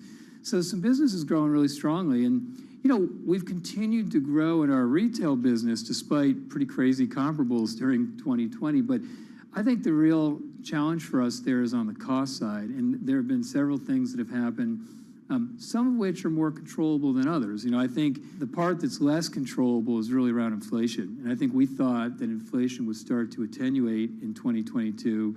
And with the war in Ukraine, it just went the other way and has significantly accelerated. And so the cost of trucking and line haul and ocean and air and fuel has just substantially gone up. And I think that will attenuate at some point. No one knows how long that'll take. I think the more controllable areas for us are really around fulfillment center capacity and productivity. It was taking about 24 months to build new fulfillment centers during the pandemic. And so we had to make decisions, in mid-2020 and early 2021 on how much demand we were going to plan for. And so, you know, we end up with more capacity than we need right now, and there's a number of things that we're working on. We've stopped building on properties where we don't need it yet, and we've let a number of leases lapse, and not a small number, you know, of both those things. We've had a lot of occasions in our history where we've worked on productivity and made improvements, and we have a lot of clearly defined initiatives, and I'm confident we're going to get back to the right level of profitability. You are going to sublease 30 million square feet of space. Is there a mistake in the execution there because of the overbuilding? Again, because you have to make these decisions 2 years in advance. And again, if you put yourself back in 2020, where we were growing 39% year over year on a $245 billion revenue run rate, it's very hard to know what's the right amount to build, and you have to make a decision. And we made the decision to err on the side of our consumers and sellers. Now, how would you grade Amazon's performance with employees, your colleagues? There has been some high-profile. Yeah, I think that when I started in this gig, we had just created a new leadership principle to strive to be Earth's best employer. And I think we spent a lot of time trying to think through what that really means. It's broad, and I think we've made a fair bit of progress, but it's still early, in my opinion. But I still think there are many areas that we can keep improving. You know, and I think, the first one I'd mention is safety. You know, I think that, in our fulfillment centers, that is the top priority. And, when you get into the details and the numbers and outside of all the spin of it all, we're about average there, but we're not trying to be average. We want to be the best in the industry and the best in the world at it. And that's a high priority and an area that I'm passionate about and the team is passionate about. And I think we have a lot of work we can do to make our employees' everyday lives easier. And we've identified kind of a top 100 list of areas that we can be better at, that we're just metronomically stepping through. And so we've made a lot of progress, but we have a lot of work to do still. Elon Musk just came out saying he has a super bad feeling about the economy, Tesla laying off 10% of his staff. Jamie Dimon says he's preparing for an economic hurricane. The World Bank just slashed its forecast for global growth. How do you feel about the economic climate? Well, I wasn't planning on giving any guidance today. Please. But super bad or super bad? I think there's some things as it relates to Amazon that are useful to remember. I think the first piece is, remember that 85% of the worldwide retail market segment share is offline. And if you believe that equation is going to flip at some point, which we do, I think it will flip over a long period of time. If you look at different downturns, should we have one at some point? And we've been through a few, obviously, in the 25 years that I've been at Amazon. Customers change their habits. And so, I also think there's, those two reasons, those two factors give me some optimism that even if we have a downturn, that we have the potential to still grow. We have a roadmap that's, probably 3 to 5 years long, and we're going to continue to invent, we're going to continue to be insurgent, and we have a lot of work to do to get to where we think we ultimately can get for customers. Now, when it comes to the stock, as I mentioned, it has fallen significantly. Do you think investors are missing something, or has tech just been overvalued? And this also, of course, matters to employees who are significantly paid in stock. Well, I haven't been at Amazon for 25 years. I arrived at the company 3 weeks before we went public. I have never tried to predict what the stock's going to do. And any time I've tried to a little bit, I've been wrong. So, I think it's pretty hard to predict what it's going to be in any short period of time. I do really believe that Benjamin Graham maxim that in the short term, the stock market tends to be a voting machine. In the long term, it tends to be a weighing machine. And I think if we've been through a lot of points in 25 years of being at Amazon where the macro factors are off and stocks are down, our stock is down, but you can't really control that. We have a concept we talk about a lot at Amazon, inputs and outputs. And the ultimate output for a company is share price. And then other big outputs are free cash flow or profit or revenue. You can't really manage the outputs. You have to manage at the input level, and that's where we spend all our time. And so if you do the right things for the business long term, things tend to work out. I think we've had very good returns for investors, and I expect that to be true again. Do you see Amazon's strategy as fundamentally different from Netflix and Disney, and if so, how?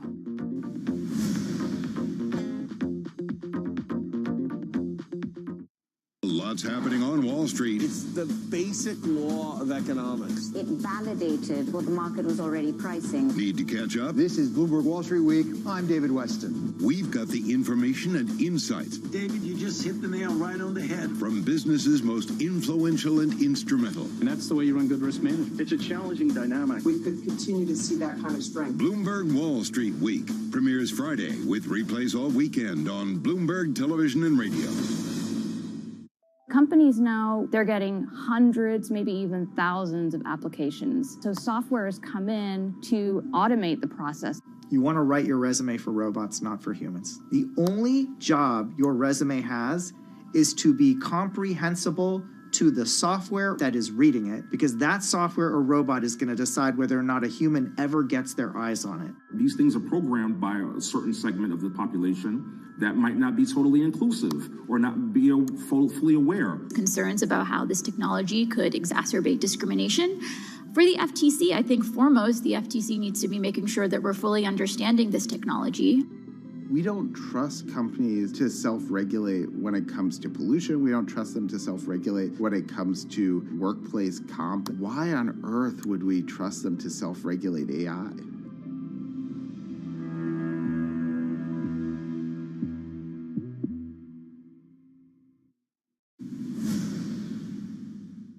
What are the moonshots at Amazon that are capturing most of your time and attention? What is going to define the next era of Amazon? I mean, is it Astro the home robot, or is it something else?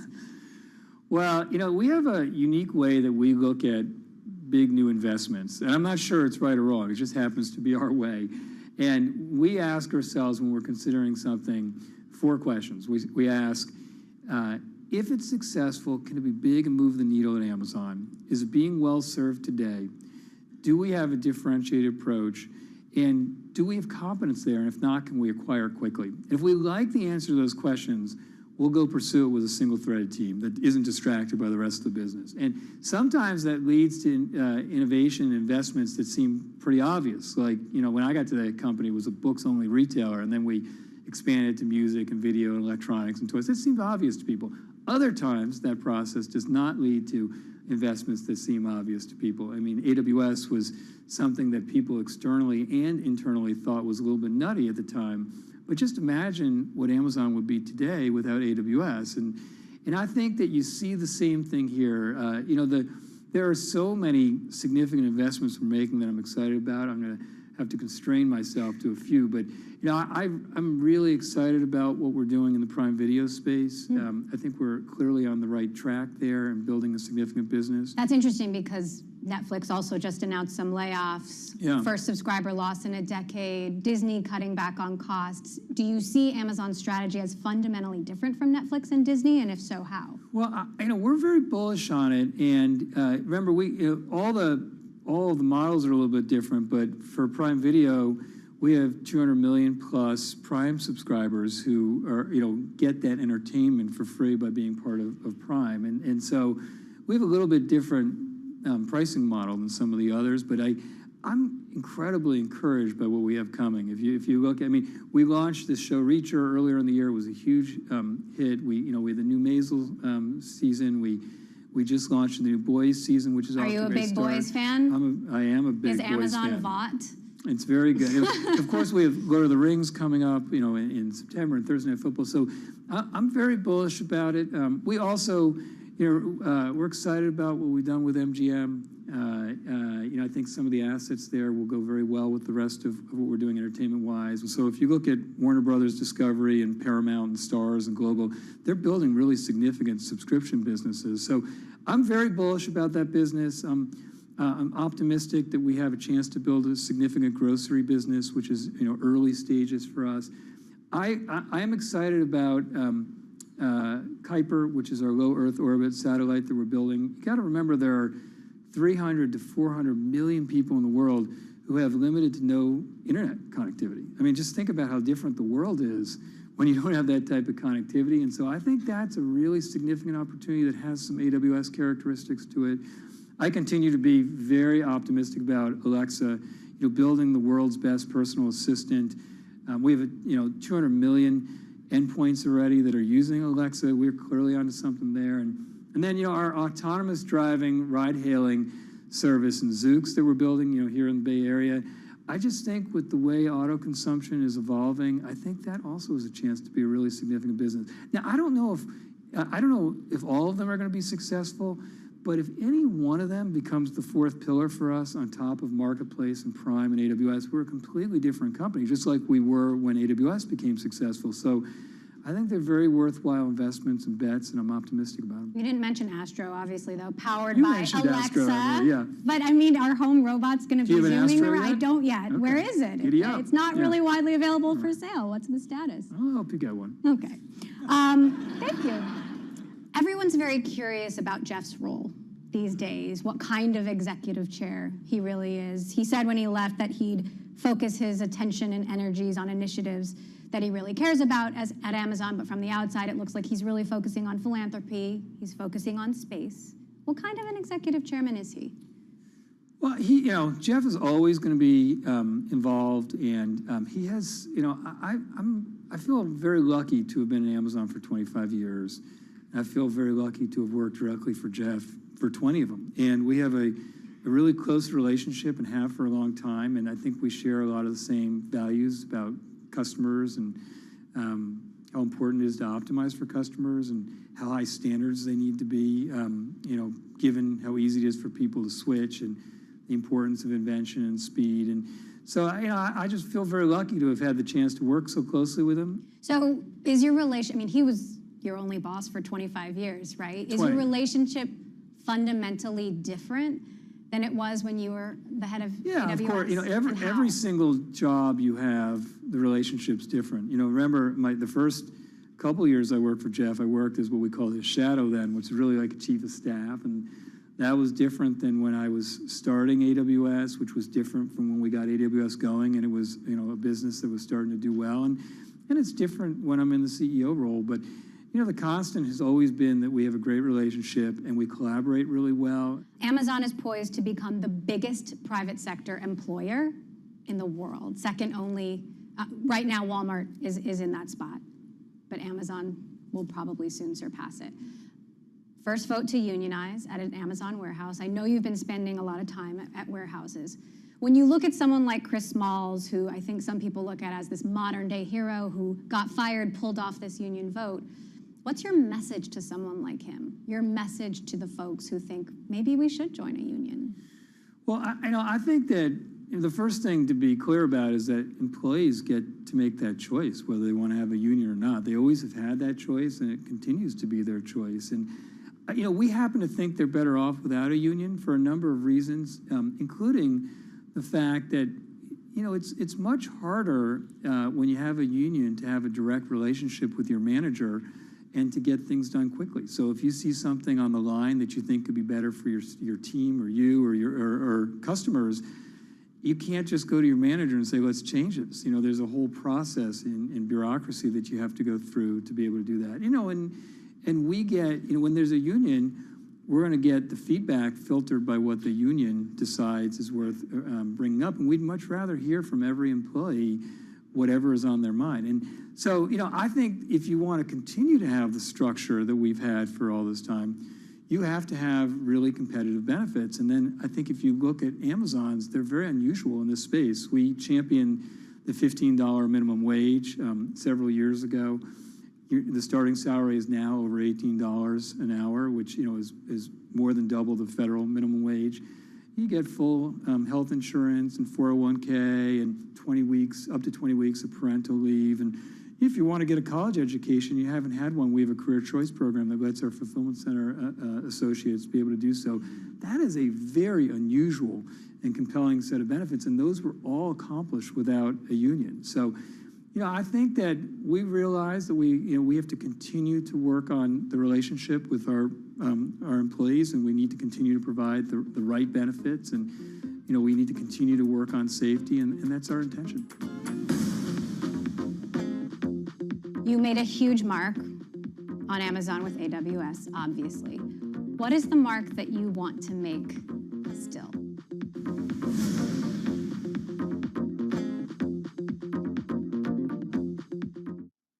Front Row, exclusive interviews with the most influential figures in finance. Lloyd Blankfein. Deflation is a terrible thing. Inflation you could tolerate. Kathy Wood. Tesla will be in the pole position to dominate. Jeremy Grantham. We've had a very, very abnormal honeymoon Goldilocks period.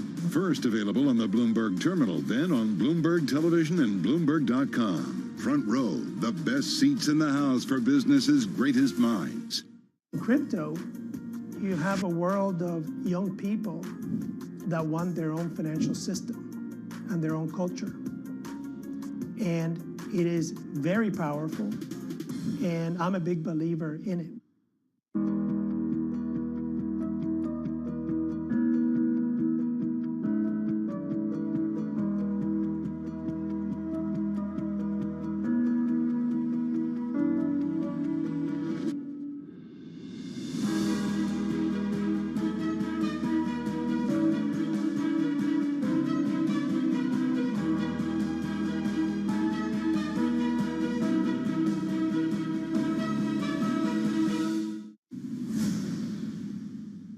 The FTC has revamped its antitrust inquiry into Amazon, and by some accounts is accelerating it.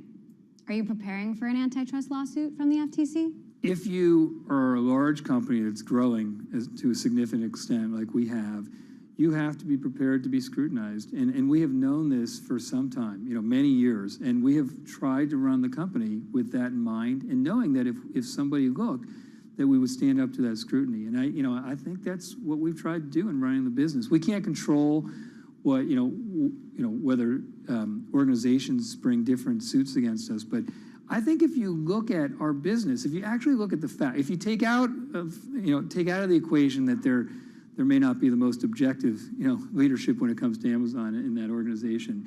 If you look at the facts, in our retail business, we're about 1% of the worldwide retail market segment share. And remember, 85% of it is still offline.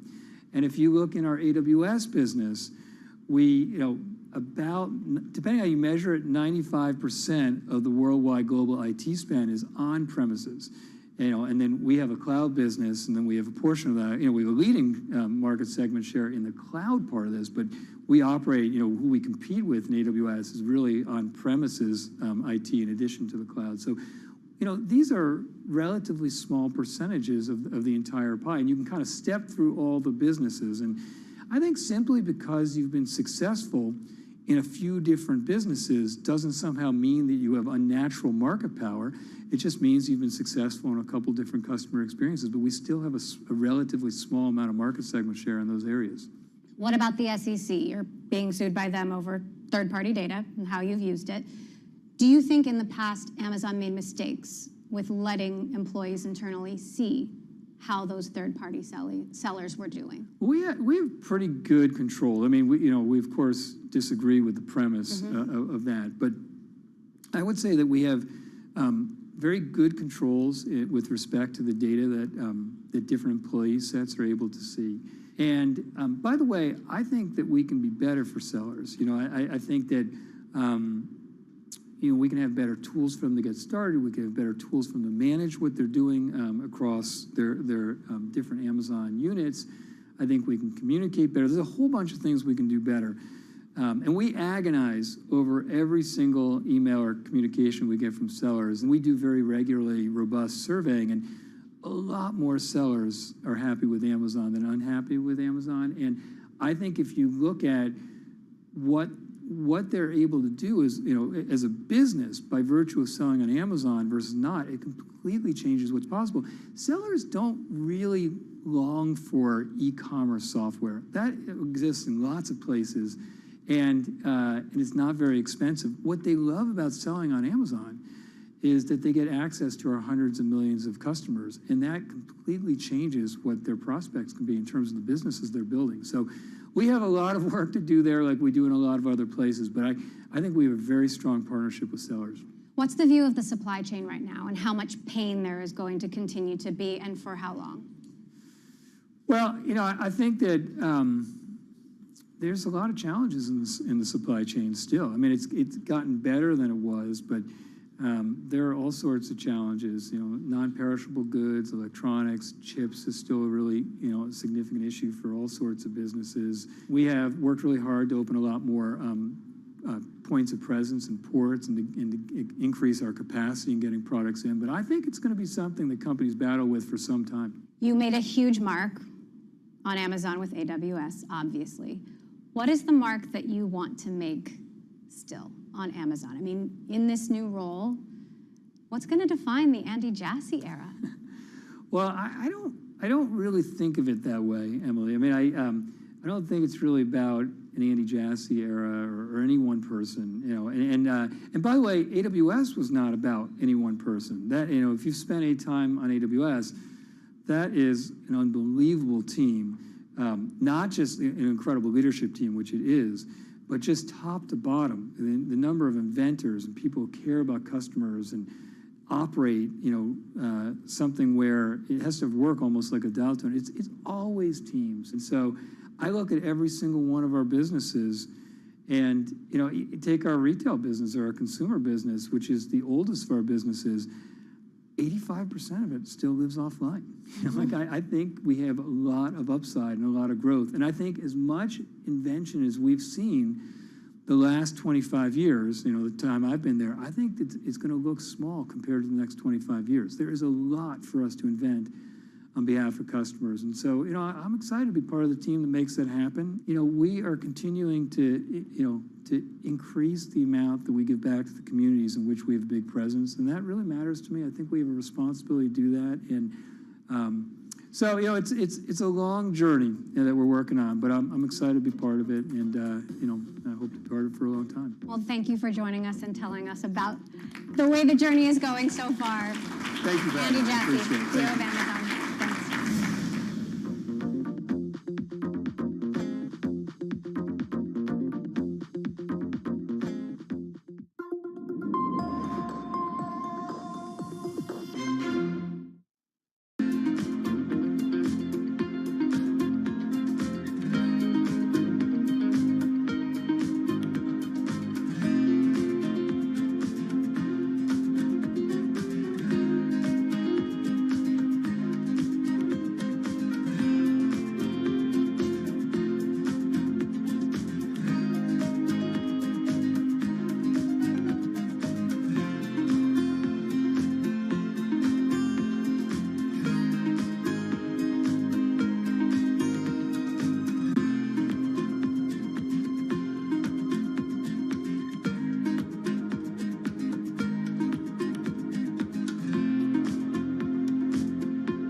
Bloomberg has enhanced search on the terminal to deliver what you need when you need it.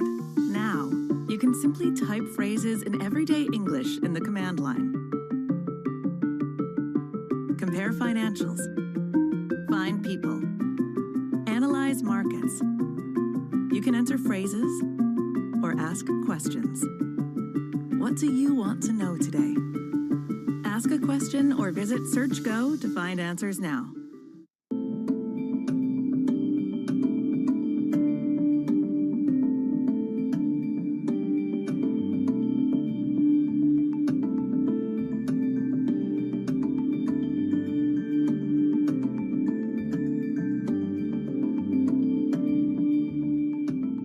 It's really a reminder, isn't it, just how sensitive the markets are to any commentary about trade. We did see some pressure on the yuan, we did see some pressure on the futures. That is now being reversed.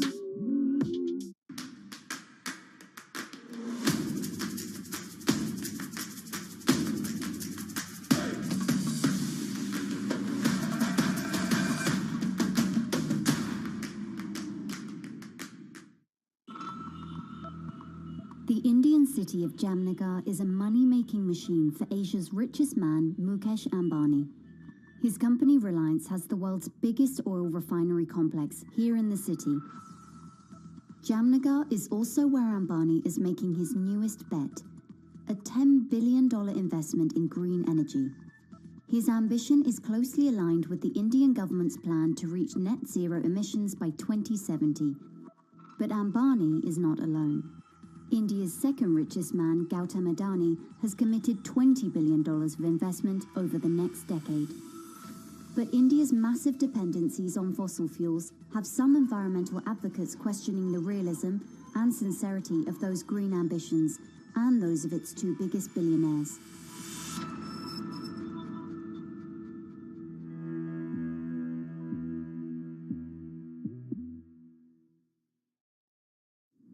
Inflation is a terrible thing. Inflation you could tolerate. You could trade anything as a trend fall. When you think about Bitcoin, I don't think it's a currency. I think it's a commodity. Today, we're in an everything bubble. I'm Francine Lacqua. Welcome to Bloomberg Front Row. Andrea Orcel is a titan of European banking. At UBS, he transformed the firm's investment bank. He's now the chief executive of major Italian lender Unicredit. Over the course of his career, Orcel has had to navigate numerous crises, and now is no different as the world grapples with the most serious conflict in Europe since World War II, rampant inflation and aggressive central bank tightening. Inflation is biting. We see for low-income or lower-income families really difficult to deal with the rising cost of energy. The Italian has also faced personal challenges recently, including a dramatic and public legal battle with Santander over their botched attempt to hire him as chief executive. I will always be sorry for how it went. This is another bank I admire a lot, and that hasn't changed. I think for me, it was more about confirming the facts. It was obviously an emotional roller coaster. I think from a family standpoint, it was quite impactful. In his first TV interview since becoming chief executive, we talk about his new role at Unicredit, the impact of the war in Ukraine, the challenges of being Europe's bank, and that Santander debacle. Here's my conversation with Andrea Orcel. Andrea Orcel, thank you so much for speaking to Bloomberg. So you've been in the job just over a year. Was it everything you hoped for? More. Really? Much more, yes. Not stressful?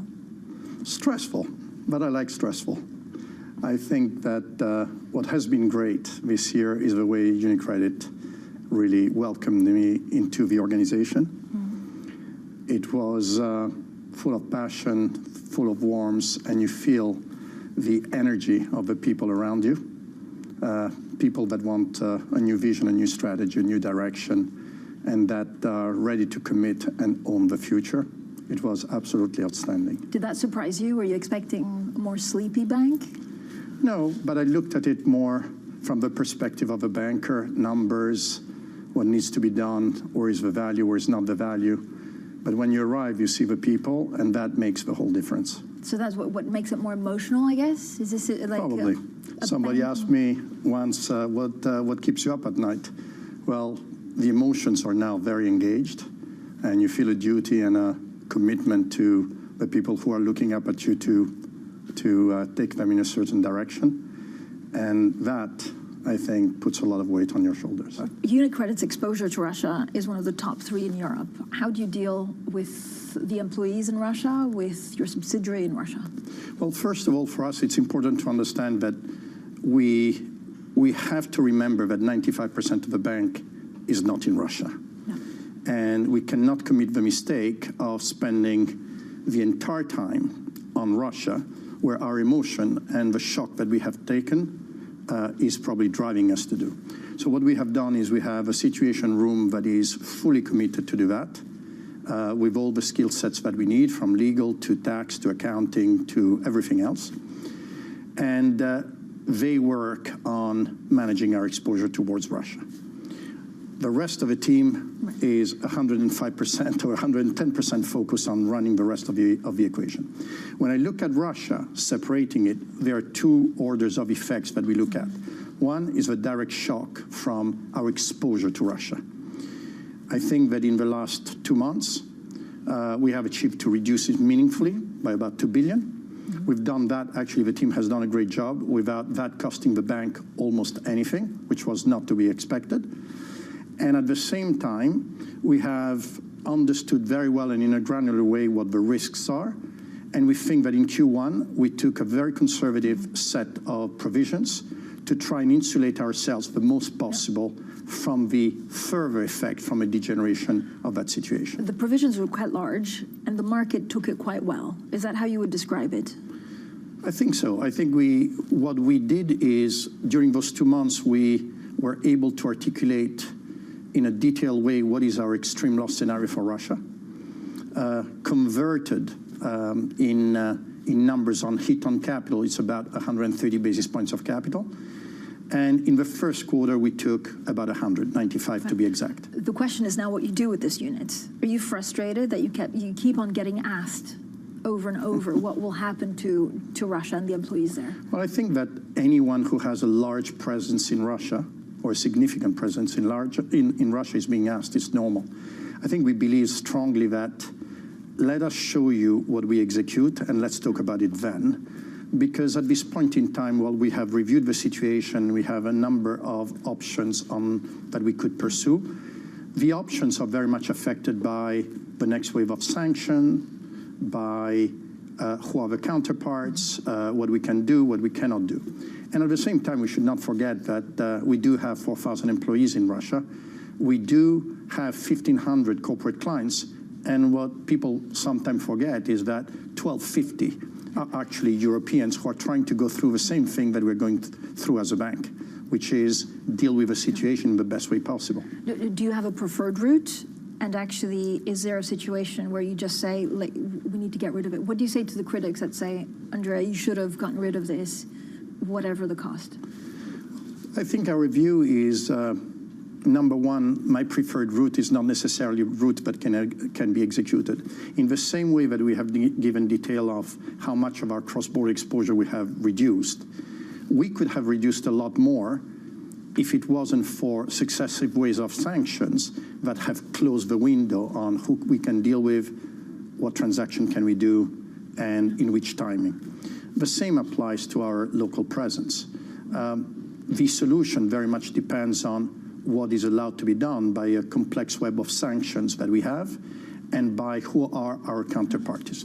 We believe very strongly that if we want to be consistent with what the EU has decided, we need to consider all the options in a way that they reflect fair value, because this is a primary objective for not providing too much value to the counterpart, let's put it this way, but is not justified, and at the same time balancing what is in the best interest of our stakeholder and investors. How worried are you about inflation, about the cost of living? You're so tied to the Italian economy, and this is an economy in terms of energy, in terms of also exports and imports with Russia, that's one of the most closely linked.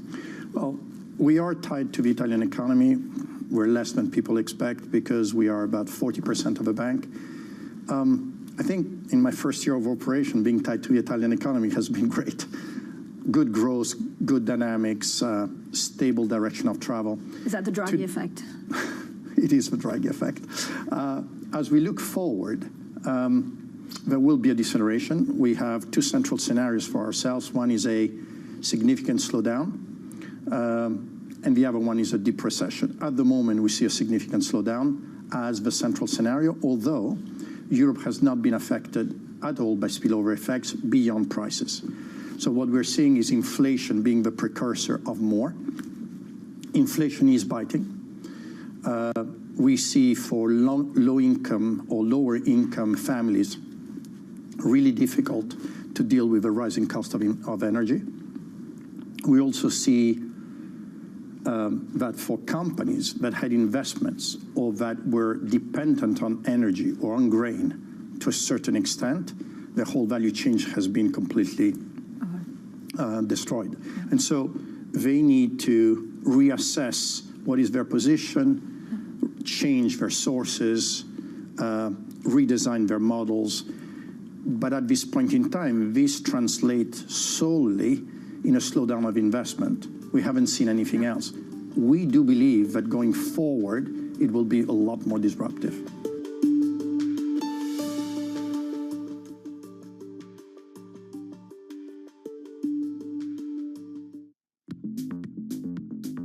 When you think of cutting-edge technology at sea, you might be thinking of stuff like this. But there's an incoming revolution on the high seas that isn't quite as sexy, but could be significantly more impactful. Container shipping is the key component of global trade. About 80 or 90% of all the world's goods are transported at sea at some point. But there's a significant unseen cost to the modern era of global commerce. About 3% of all the world's CO2 emissions come from shipping. 3% may not sound like a lot, but that's roughly comparable to the entire CO2 output of Germany. Since reducing trade isn't a likely option, what about a technological improvement to help reduce the emissions from these well-stocked maritime behemoths?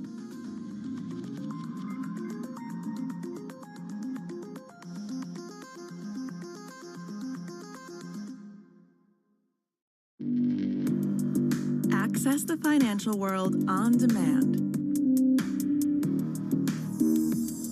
Hear from leading economists, policymakers, and industry experts via live and on-demand webinars, only from Bloomberg. Start exploring to see what's moving the markets. Visit Bloomberg.com/webinars.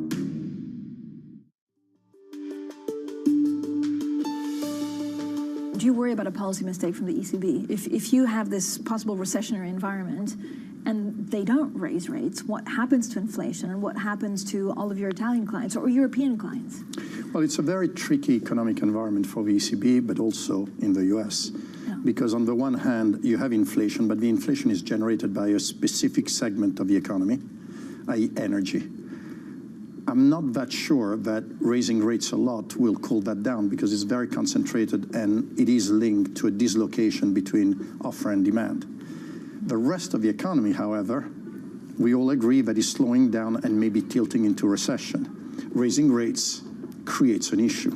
So it's very, very tricky to manage. And yes, we're all concerned to finding the right balance. I think that getting to a more neutral stance towards the zero is probably okay. The moment you go up a lot from there, it depends very much on what the rest of the economy is doing. I mean, we also have this widening spread between Italian BTPs and German bonds. How much of a worry is that? Well, you always have a bit of that every time that there is a crisis, there is a so-called flight to quality, and that happens. I think that, like for many other things, we need to see how all the economies of Europe are going to perform, in fact, during this environment. And I think what I was telling investors the other day is if you look at Europe today, and we are 5 months into the year, you do not see any deceleration of the economy. You see inflation, you see a rise in rates, you see some very worrying sign, you anticipate a social and an economic impact from the war, but you're not seeing yet that kind of degeneration that the market is expecting. What is the market looking at? I mean, this is like the market seems to be all over the place. We could be up, we could be down. Are we living through a correction?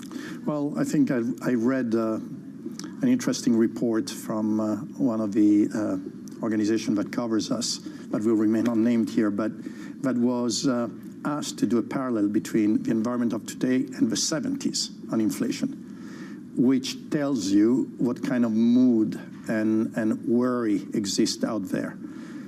Personally, I don't think it's going to be that extreme because I think there are a number of amortizers. I mean, if you look at the facts, Italy has managed to redistribute or change the origin of its energy to a significant extent of its value chain. So we now go to Algeria, Azerbaijan, and other places to get a lot of the gas, or we will be going.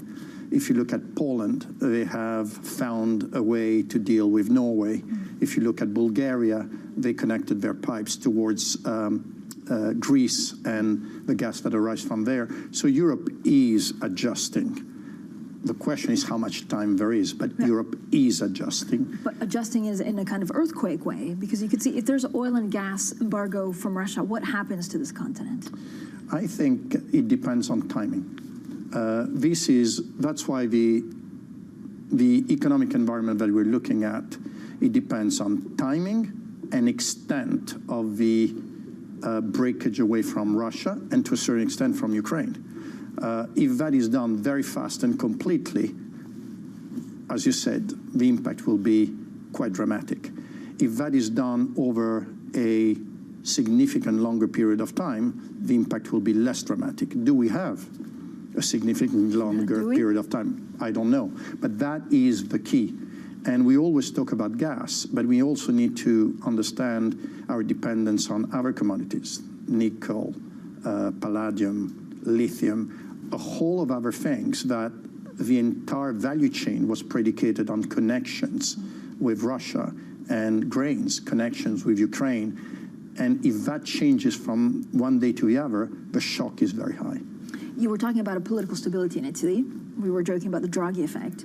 Do you worry that actually politics in Italy has always been quite messy, that this political instability comes back and hurts your bank?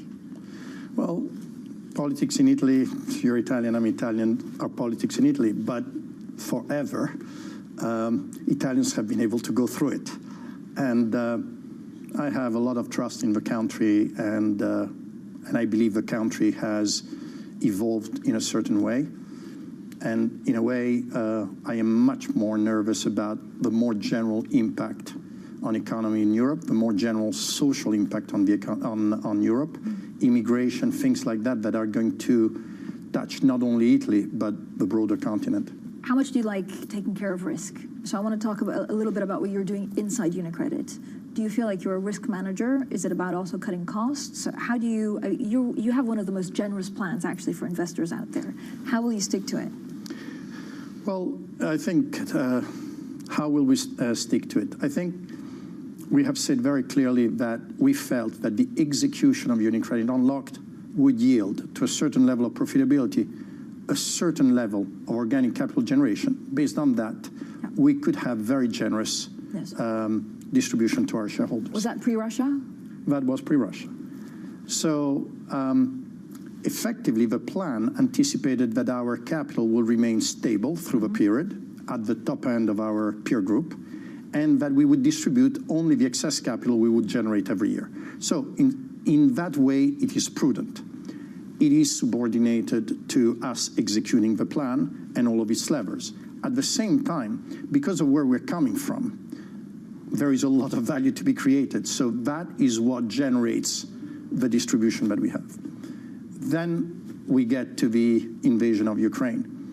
At the moment, what we have done is we have changed our macro scenario of reference from what it was before to a slowdown. From a GDP standpoint, it brings about 2 to 2.5 points lesser GDP growth than we were anticipating.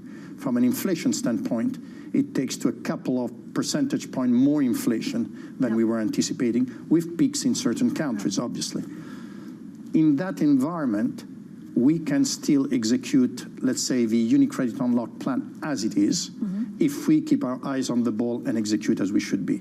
Because in a way, the GDP deceleration is in part compensated by higher rates, which are good for banks like us.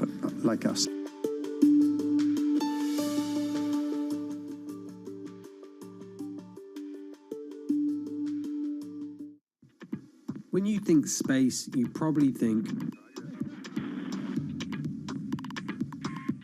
one space agency that travels under the radar is ESA, which is surprising considering what the European Space Agency has achieved and how vital it is to the global space industry. We've collaborated with pretty much everybody who is involved in space exploration. But ESA wants to be a leading force in furthering humanity's mission into space. Commander Ground, do you copy? Copy. If we want to have successful human missions to Mars, we are going to have to learn to live and work off-world in a different way. The place where we are going to learn to do that is on the moon.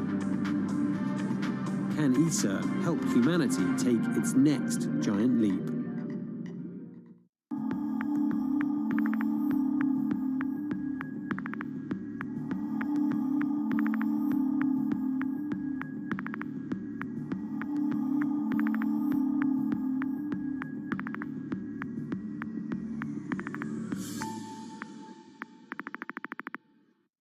wherever you get your news. This is Bloomberg Daybreak with Lee. On Bloomberg Radio. Welcome to Daybreak Australia. This is Bloomberg Technology. This is Bloomberg Green. On TV, radio, and the web, this is Bloomberg.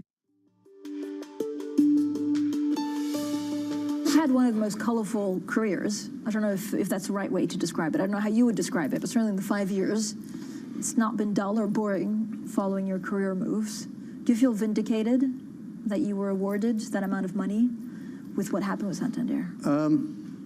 I think I will always be sorry for how it went